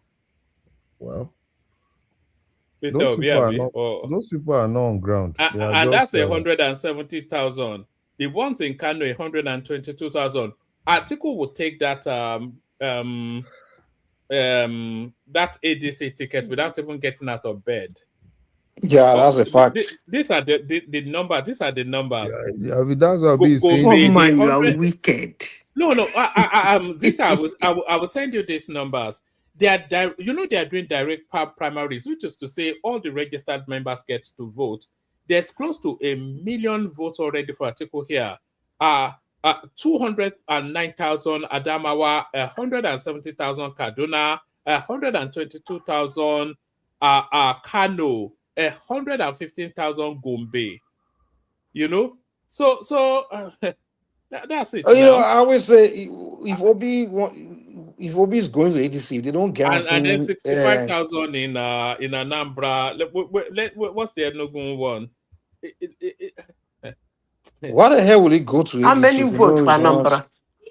65,000 are registered in Anambra, 38,000 in Enugu, 49,000 in Imo, you know. So 30,000 in Akwa Ibom, you know. So and even Atiku singularly, without the other northern votes that we know will go in his direction, all the Obi likely votes, they are not up to Atiku's home state in the registered delegates, you know. So why was Obi Why are they doing giving Southeast very little? No, they're not giving them very little. These are registered members of the ADC. Oh, okay. And these are the people that will vote for who to be their flag bearer. So Obi, they didn't guarantee him. But either it's not canvassed enough of them, or there are not enough of them. But they have to. Obi too has told us. He's told us now. So Obi did not get Saudis that has to come out and vote and register. Well, they're not enough. How many Southeasterners would join the ADC? But Atiku has moved all of the North into that space. But how many One man, Southeasterners she's asking will about join the the 6 ADC? million, the 6 million votes now. That's what we are asking. Where's the 6 million votes? Yeah, but those all those the odds are all those things that They're in labor now. brought They're still in labor. no, all the things that brought 6 million votes are no more there now. So that's the panic we see going on, running up and down. Abubakar Malami, Kwakwanso. But he's in Kano today now. Yesterday. Yeah, yes, now doing Kwakwansia. He said he went there for Salah, not for politics. No. Because it's now Malam Peter Obi. The people that all the orphans in politics now, Obi is an orphan, political orphan. Sheyi Makinde, political orphan. Bala Mohammed, political orphan. You guys pay a lot of attention to these guys. I mean, you're a media person. You're into all these things. Left to me in my own personal life, never would I talk about someone like Peter Obi, really, because not only is he a lightweight, he has nothing to offer. I mean, the guy just just grabs the microphone, but he has nothing to say. Prince, don't say that, man. The man Prince, just tolerate us till the end of April. I think by the end of April, nobody will ever talk about it. One man. The only opinion I'll be left will be at those states. Count my opponents. Thanks for the watch. But one man, why do you think lately? So he has been going very hard on Peter Obi very late. I mean, he's very, very vicious. I've never seen him that like he's like just everywhere. Yeah, I saw some guy attacking him on that he should cool down on Peter Obi. I saw some guy telling him he has to cool off Peter Obi. What do you call it? Sure is what about it? Sure is what is the word? Is still upset that Peter Obi came from nowhere, quote unquote. Sure is fighting half obedience and hijacked the spotlight from him. Obi never hijacked his supporter. He never had any support in the first place. It's just delusional. Yeah, the ground that he was aiming for. The guy is delusional, man, because he's aiming for that Southeastern vote. I can agree with you, DC, but if he thought he had the young or the younger crowd, or he only had the Edo side. That's it. Nobody else. He had the students, and then they're not even students there. Only the student union group, which have maybe a few thousands. You know the thing. And then he was aiming for the IPOB crowd. That student union, they've taken it away from him. Sheyi Tinubu have taken it away. Kano is how many? One man. Kano is 122,000. Is there? So, Larry, can we agree that is it the highest? No. Adamawa is 209,000. That's Atiku's home state. Oh wow. One man, can we agree? So that's why Obi is panicking now. All the numbers tell him, and Rotimi Amechi is also strong in terms of people registered that are likely to vote for him. I don't think they haven't promised Obi that he won't run. They promised him that he will be the front runner. Man. No, who promised him? There's no way the guy would have went there. They didn't promise him. No, come on, Mike. Really? You know, Aisha Yusufu went there with him. She must have. You think too highly of Obi? Are you kidding me? The guy's not that dumb now. How can he go there without? That's the point we're making. He's not that dumb. He's dumber than we thought. So basically, look at the way they played him, Mogun. I think they blackmailed him. They blackmailed him into ADC. No, they didn't blackmail. Come on, how can we far away, non-politicians, sitting down here, like Woman has said, and many other people, including myself, said it before, that this guy will be, at the end of the day, we'll be partyless. We said it. So come on, no, Larry, I don't believe that. No, we also the end right. River State is how many, please? One man. I'm not seeing it. River State is Woman, can you zoom in, because we can't see what you're looking at. All right, let me try and expand it. The thing is all right, maybe that's too over zoomed. Let me see. So just for the benefit of people who may be wondering why Zita is so keen. So these are it says take a quick look at the ADC registration figures and the picture becomes clearer. Peter Obi has lost relevance.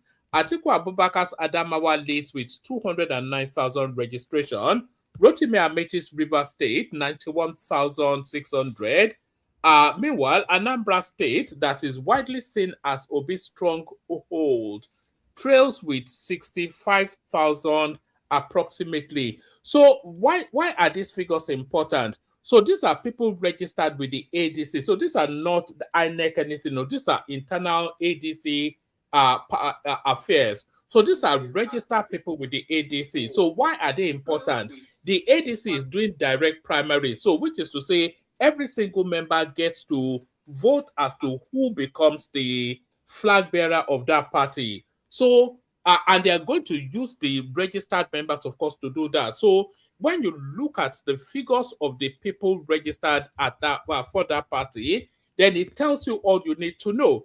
Adamawa 209, Kano 170,000, Kaduna 170, Kano 122, Gombe 115, River State, which is Rotimi Amechi, that's 91, Katsina 87, Bauchi 87, Kogi 78, Taraba 66, Anambra 65, and then you see it's in a counting down order. So the further down we go, the lower the numbers are. So if you look at the top end of the registered voters, remove River State, and all the way from the top 9, even the top 9.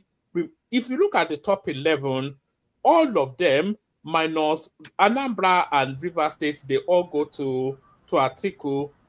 Even Lagos, one man. Look at Lagos now. Look at Lagos. Only 41 people are ADC members in Lagos State. So Road Vivo is not even pulling his weight.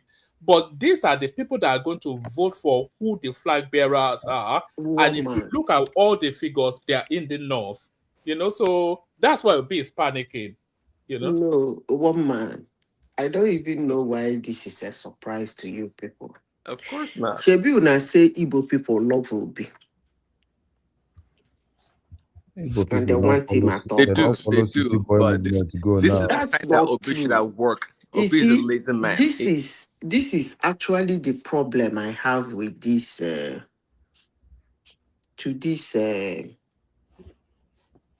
political analyst. There is a fact that they are omitting, and that we keep hammering on it. What happened in 2023 is not something to determine Obi's strength. But nobody is listening to me. That thing that happened in 2023 didn't show his strength. He's not that political. That thing is not for him. I've said it is a circumstantial and situational vote. And it was corrected. It was corrected just 2 weeks after that election. 2 weeks. That thing was corrected. But people still keep saying, it's because he's not on the ballot. If he was on the ballot, he would have still won. He won the election, blah, blah, blah, blah, blah, blah. But the good thing is that all I have been saying about him have not been proved wrong. I actually want him to contest with Tinubu. Ugo Dasham, come on now. Honestly, sincerely speaking, if left for me, if I have a voice in the election, I would have said, let ADC give that ticket to Obi. It's not going to happen. Let it be between Obi and Tinubu. Let them go into the poll. No, it's not going to happen, madam. To get to that stage requires a lot, okay? You just don't get a ticket and go contest to get Tinubu. I mean, Dasham. No, it doesn't work like that. See, the real work that Obi had to do or has to do, he didn't do it. Just like you said, you're absolutely right. The last election, it came as a result of the southeastern voters from PDP that became orphans and this Muslim ticket and all these other things that Buhari did with the economy that favor Peter Obi. And we all know, we've said it before, Peter Obi is not a builder. He doesn't know how to do anything politically. The guy does not know. And he showed himself out. Look at him since almost 3 years since the last election. He goes from one party to another. The Labour Party was handed to him on a silver platter. What did he do with it? He destroyed it. He ran away like a little girl. So who's Peter Obi? You should go and contest with Tinubu, with Dasham. Come on. Prince. Sorry, Betty. Do you know where Peter Obi becomes interesting? Because Peter Obi is not interesting anymore now. In fact, it caused a very forlorn and a very pathetic figure right now. But at the time Peter Obi will become interesting again is round about May. So once they've made the decisions on who the flag bearers are, how does Peter Obi now play his politics? This is really where he will become interesting again. Is he going to? He contests with Kwakwanzo now. As what? No. On which ticket? He won't have a party now. Right, as well. So because he'll be locked into the ADC. I think there is a way out of that thing. Because will he campaign for Atiku or will he just bail on that system? And if you campaign for Atiku, what happens to the South holding power for 2 terms? And what narrative will he use to speak to Atiku? And if he abandons ADC because he doesn't get the ticket, then it shows he lacks loyalty and it shows it's only self-interest led. So he'll be locked in some sort of a bind after that thing. Yeah. You attach so much importance people to that deceiving guy. People now. Come on, Peter Obi is not going to do. He's going to. You attach so much importance to that man. I don't know why. Exactly. As long as I'm concerned, he's a political non-grantor. No, it's not though. Peter Obi's voice carries weight in Nigerian politics. You see, one man. Before you see yourself as a big political wig, you be a political, even if you lose election or you win election, you be a political kingmaker.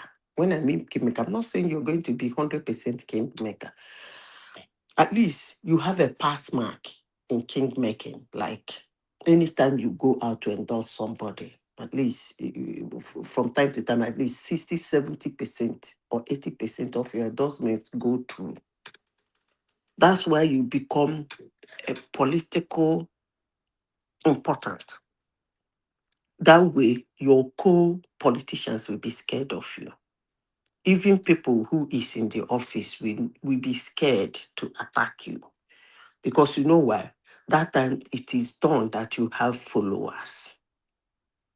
It'll be, as long as I'm concerned, it's a political non-grantor.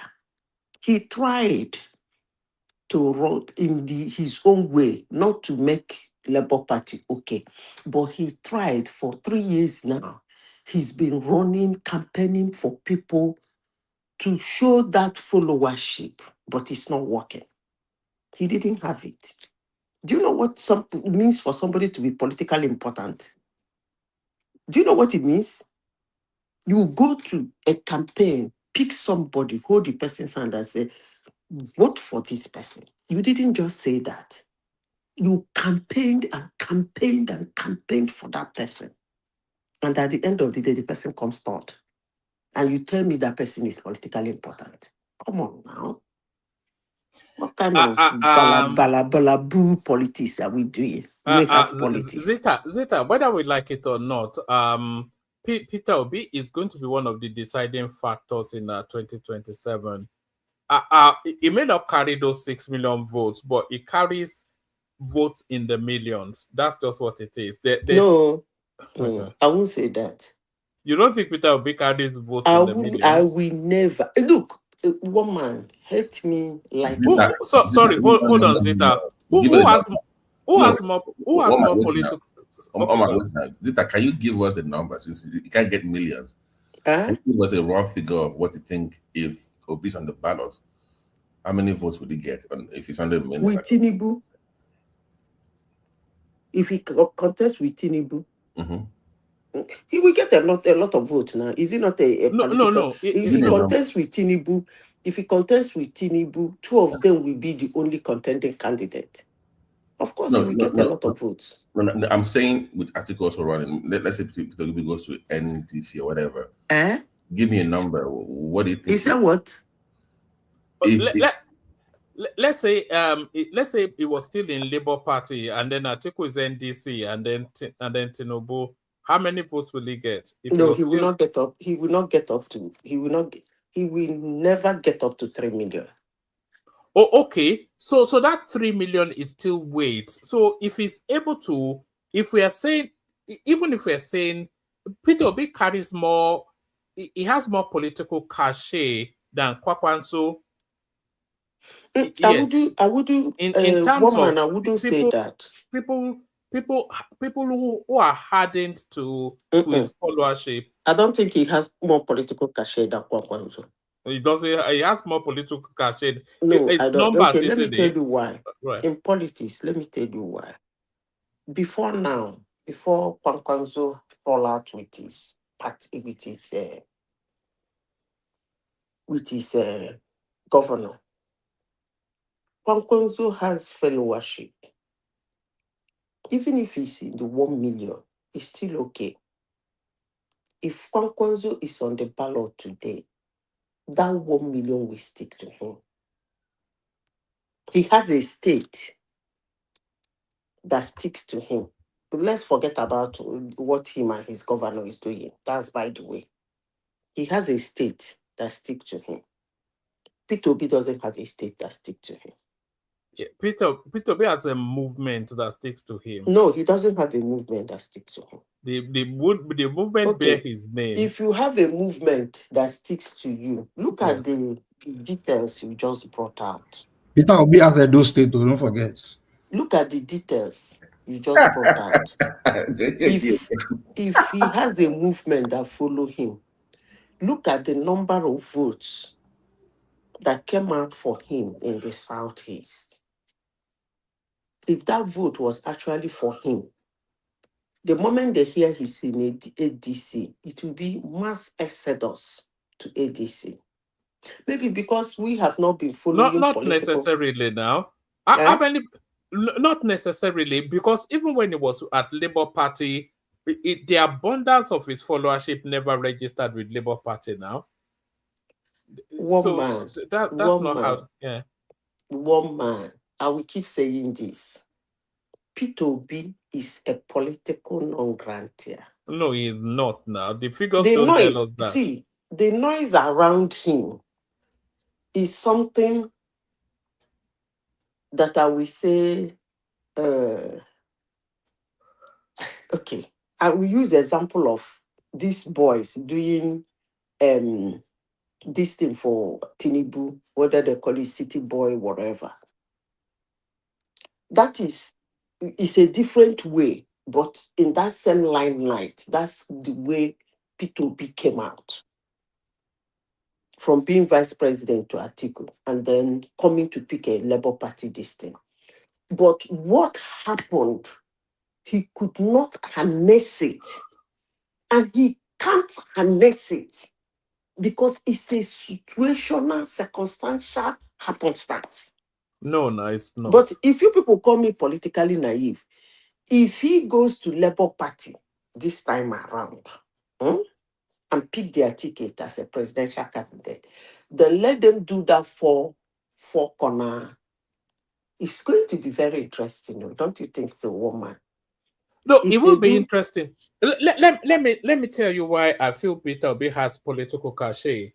So you are saying people have not followed him into the ADC, but his people are not with him in any political party. They are with him as an individual ideology. They view Peter Obi as an ideological sort of a leaning, and that's really where their interest is. So they're not so much interested in the politics. I think you're reading what people are writing online about him a lot. No, that's what the political landscape is now. But you confirmed what I was saying by saying he has never won any seat.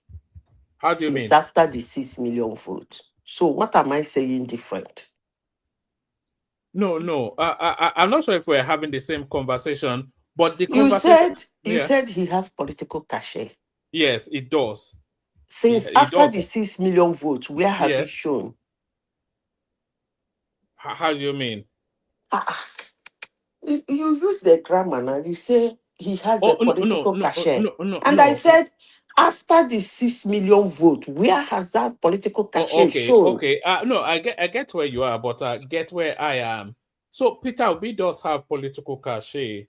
So now, if that cachet doesn't play out in some localized election in Anambra or in Benue or wherever, it doesn't really so much matter.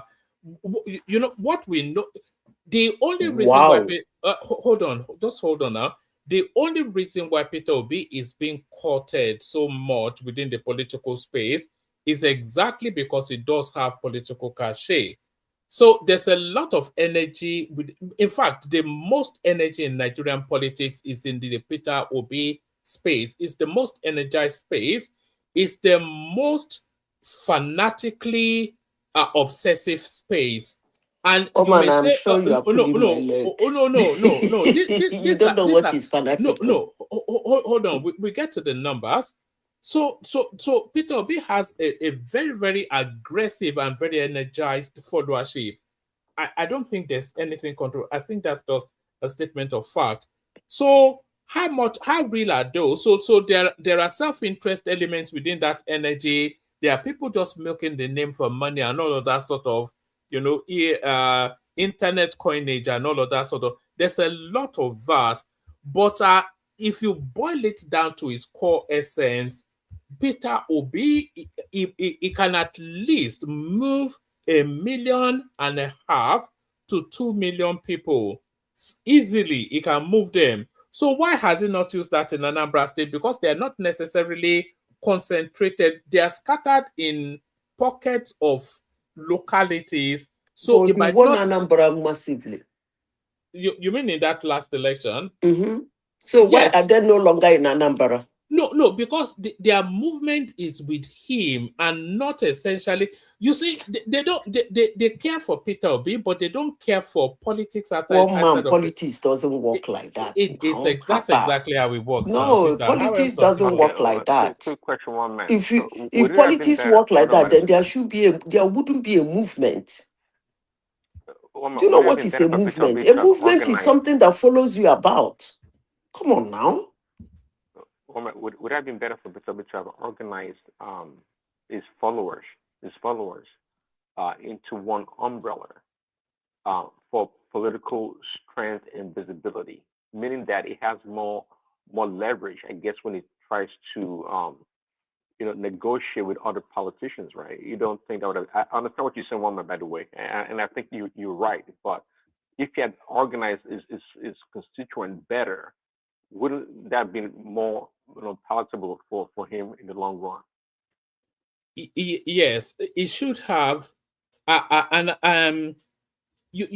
Shortly after that 2023 elections, the move that Peter Obi should have been making, rather than continue to campaign, he should have looked at what happened at that election and then thought about how he could harness it.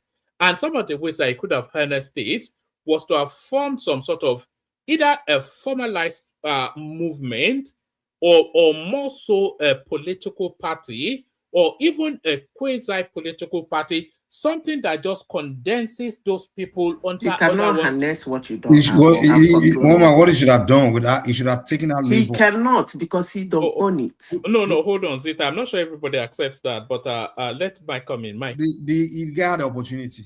That movement with that Labour Party, what he should have done was just humble himself, put that party together, unite that Labour Party, and then from that point, he would have studied the mistakes maybe that were being made in their campaign, whatever, and just trying to work it out and trying to build bridges and expand that Labour movement.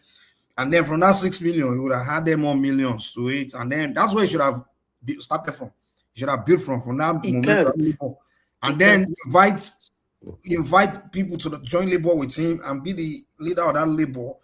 And that's a tall ambition for Peter Obi. But the guy was too he just didn't have the brain and the because he did not do exactly what you said, Mike, is why somebody like Zita can just dismiss him, just derisively, just squash him off like a You fly. see, That you know, see. if he had really, that's why people like me say Obi is not clever, because he is not a clever man. He is not, and that's what stymies him. The other thing that defeats him is that he doesn't even have because you don't necessarily, not a lot of people are clever now, but you have to be astute enough to have clever people around you. Obi is not clever, but then what equally doubly damns him is that he doesn't even have clever people around him. It's just ethnic jingle, dog whistling, and that's the end of it. Rinse and repeat. With Rinse and ethnic repeat. jingle and dog whistling, you can, that ethnic jingle and dog whistling is for you as a politician, you can still build for it. You guys refuse to understand me, but that is okay. But I will always use somebody that is still in power today to give you an example of what I mean. Take, for instance, Donald Trump. When he came in 2016, he started the MAGA movement. Make America great again, or make America great. Whether they are great or not, nobody knows. But it's a great nation anyway. And then he won that election. In 2020, he lost, but he won extra 12 million votes.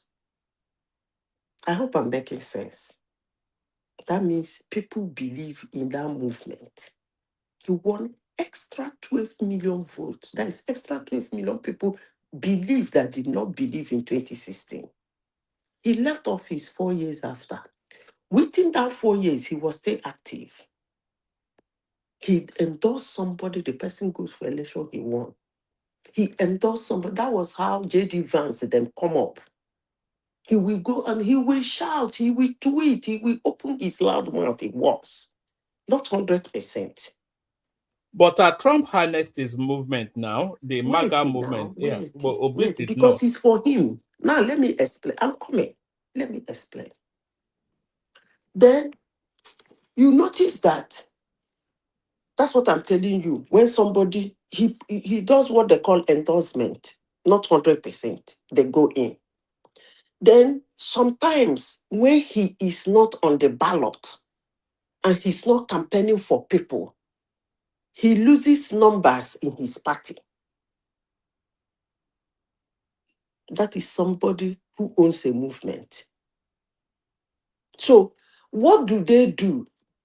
Because they know that the movement is for him, the Republicans try to seem as if they want to put him back in the ballot for anything, even when he's not contesting. That's what I mean by somebody owning a movement. But in this case of Peter Obi tried to put himself back in the ballot on several occasions for 3 years now. He has been testing it. He tried to put himself back in the ballot and he loses. He tried to put himself back in the ballot, he loses. But I will not make sense to you people because some people say I'm politically naive.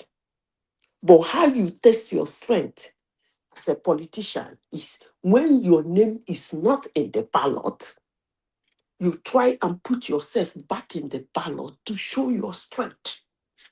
And this man has been doing it for 3 years. And they came out now to call him political non-writer. You people say, no, I shouldn't overwrite it. I rest my case.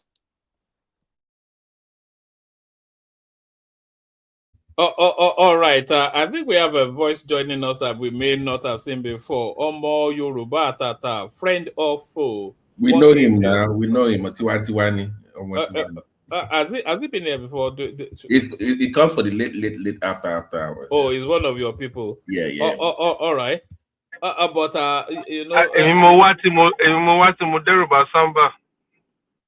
All right.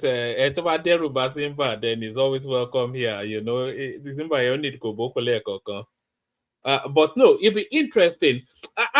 You know, the politics is becoming boring now because it's such a predictable landscape now. it's not so much who wins, but by what margin. That's No, really where. one man.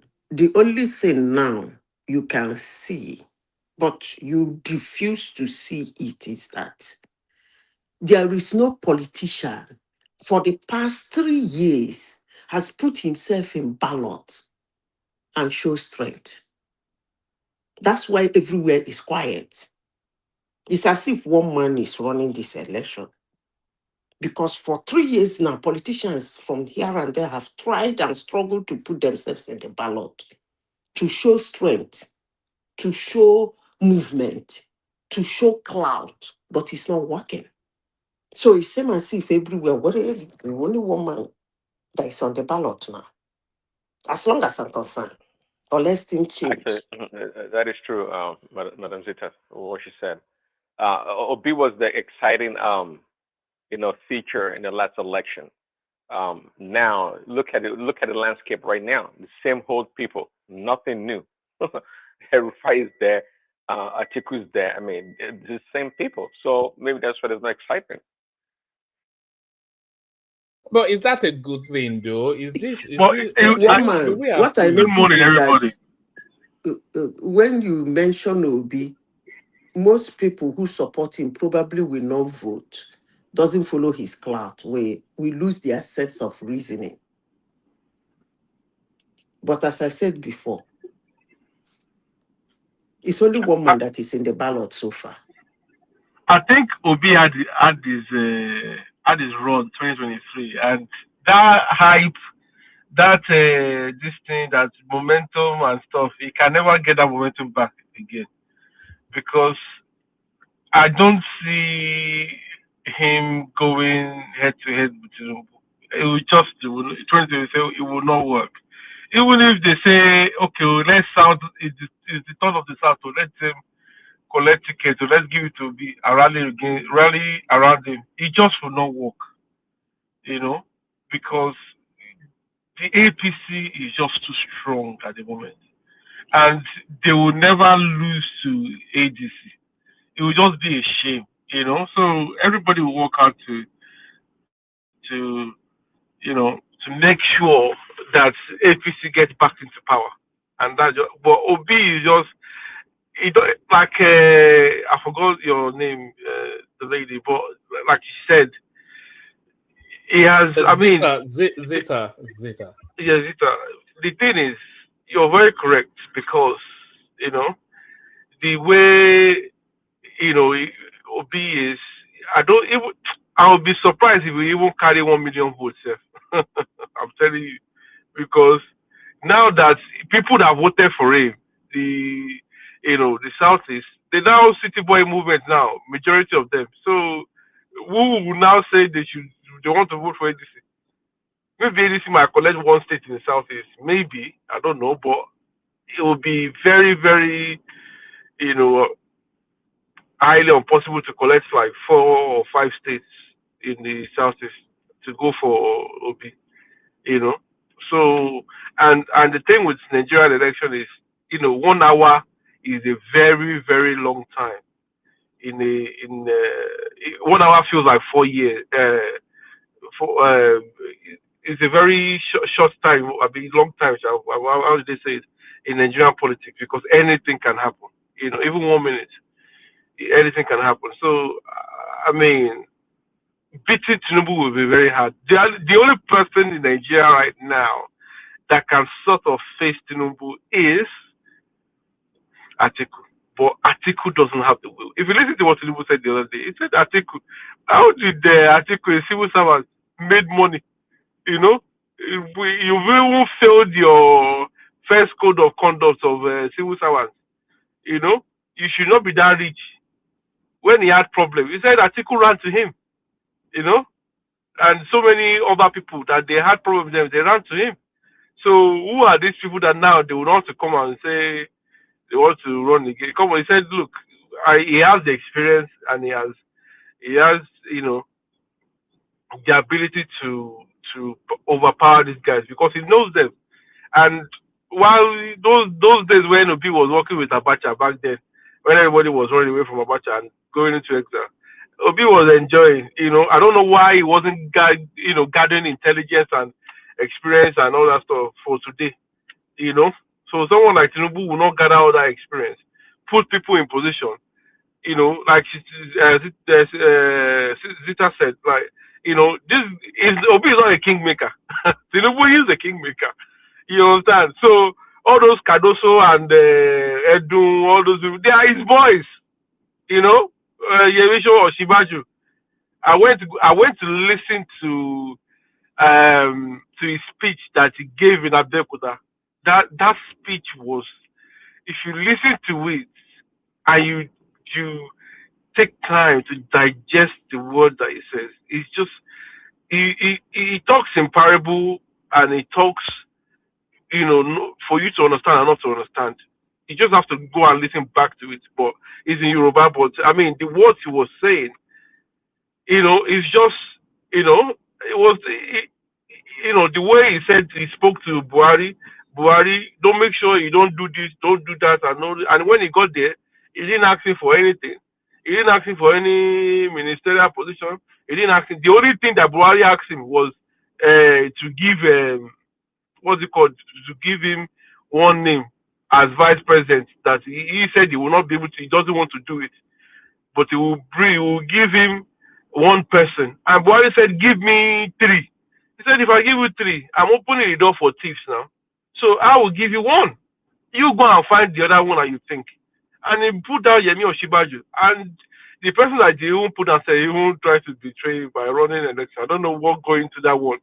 That one is just a disappointment. Despite the fact of marrying Awolowo's grandchild. Like there are some things that you don't do. But in brain, I don't know where in brain they when go do that kind of thing.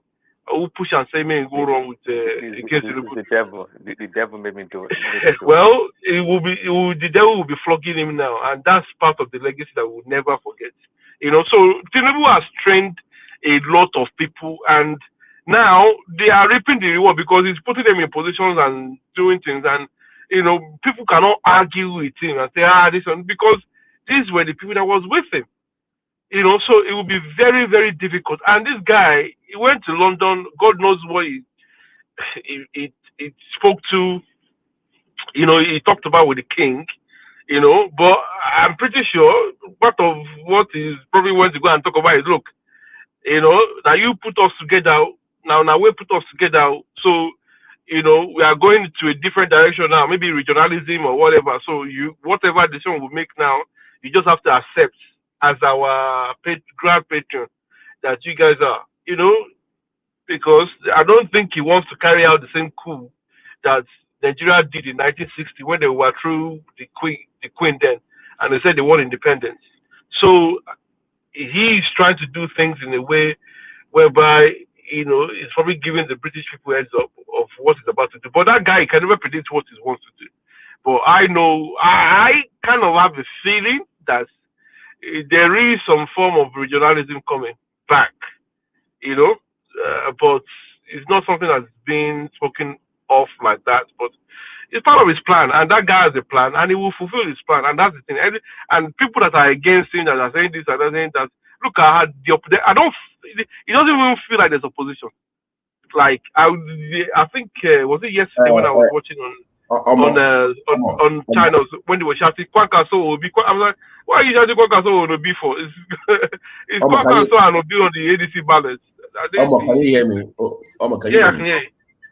So the opposition, why do you think they keep blaming Tinubu? Like because they will say is the one sabotaging Labour, is the one sabotaging the ADC, is the one sabotaging everything, but nobody actually does on their own failure or incompetence. Why do you think that is? Because it's like if anything happens in Labour now, they'll say it's Tinubu. If anything happens in ADC, they'll say it's Tinubu. But because they're seeing his activities now. But is it all that? What about their own inability? He's outsmarting them. That's why they're pointing fingers at him. No. But you should see that coming. Is my point. You should know it's going to meddle in your politics.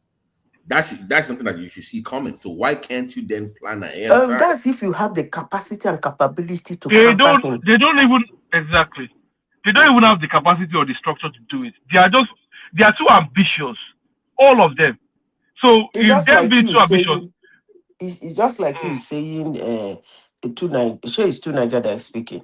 It's just like you saying that Oyibo come your land, come collect this, collect that, collect that.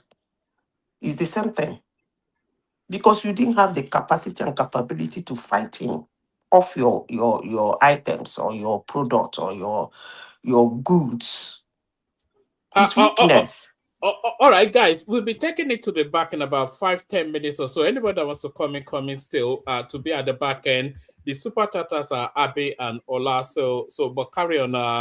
I don't think I've heard from this Yoruba Tata ever before, but I seem to have a good grasp of the goings on. Have we ever been on the screen together before, Omo Tata?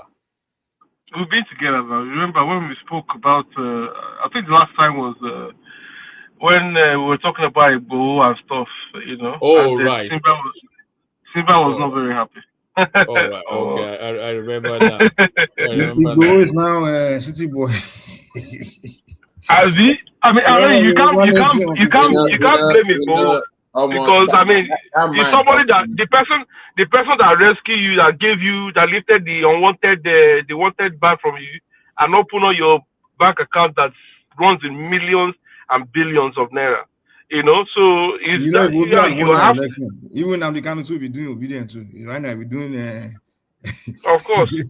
So that and the thing is, what Showore said and stuff was saying, Nnamdi Kanu rejected this thing.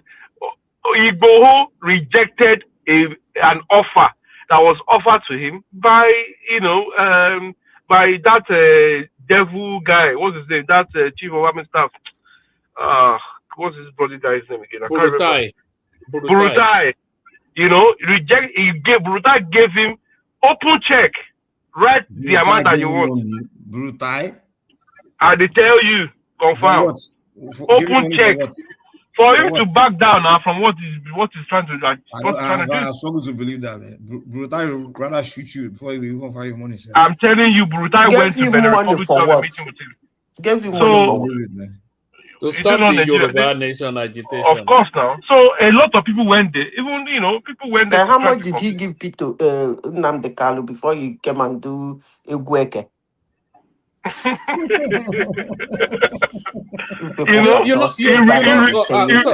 Sorry, Omo Tata. So Nnamdi Kanu also tried to sell that storyline that they gave him endless millions. That he should just take the 5. They gave him millions. He said they gave him money that he should just take the 5 Igbo states, but he said no. I have to take everything wherever they are. Do you remember when he was selling that storyline? Yeah, oh God. You know, Igbo was offered a lot and he refused it. But underneath, is there proof to that? I don't want to say how I knew, but. You know, you want to say how you know and you want us to believe it. Come on now. You don't have to. That's fine. But he was offered, a lot of this thing by, but he refused. Look, your people who is killing money when they can pick him up. How can they pick him up? The day he got arrested, right, in Benin Republic, there was, a plane that was already there to pick him back to Nigeria. Nah. But the story is long, that let's just, at least it wasn't, we stopped it and that didn't happen. But however, that's just Nigeria for you. Nigeria is too powerful for, and, they can do and undo in that region of Africa. But however, that guy, Tinubu, he helped him out and obviously he's going to be forever grateful. So, it's going to help him out too. So that's just the way it goes in politics. So that he really wanted to do it, but he has to do it because that's who helped him. So it's who helped him way he helped. It's not said he's not doing it. It's just he didn't sell out anything because he's not said he's not doing it. He's not said he's not doing it. Now. If I join APC now and campaign, does that mean I don't have my ideology? It doesn't mean. So how can you want a separate country? It still doesn't mean. And the thing is, you cannot achieve anything without working with the government. You understand? You can be fighting and be fighting so and be why was fighting. he not working with the government in the beginning? Well, he tried to work with the government, but they never allowed him. How? That's the thing. Oh, okay. He's not Nigeria.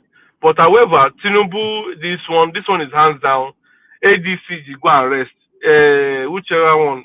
I don't. Labour Party is So when dead. Tinubu leave office You now, know? when he not now or the another person from somewhere else become president, now you start your royal agitation again, have you?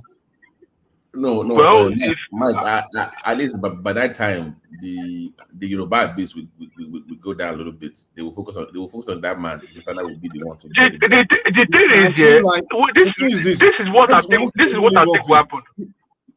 This is what I think will happen, right?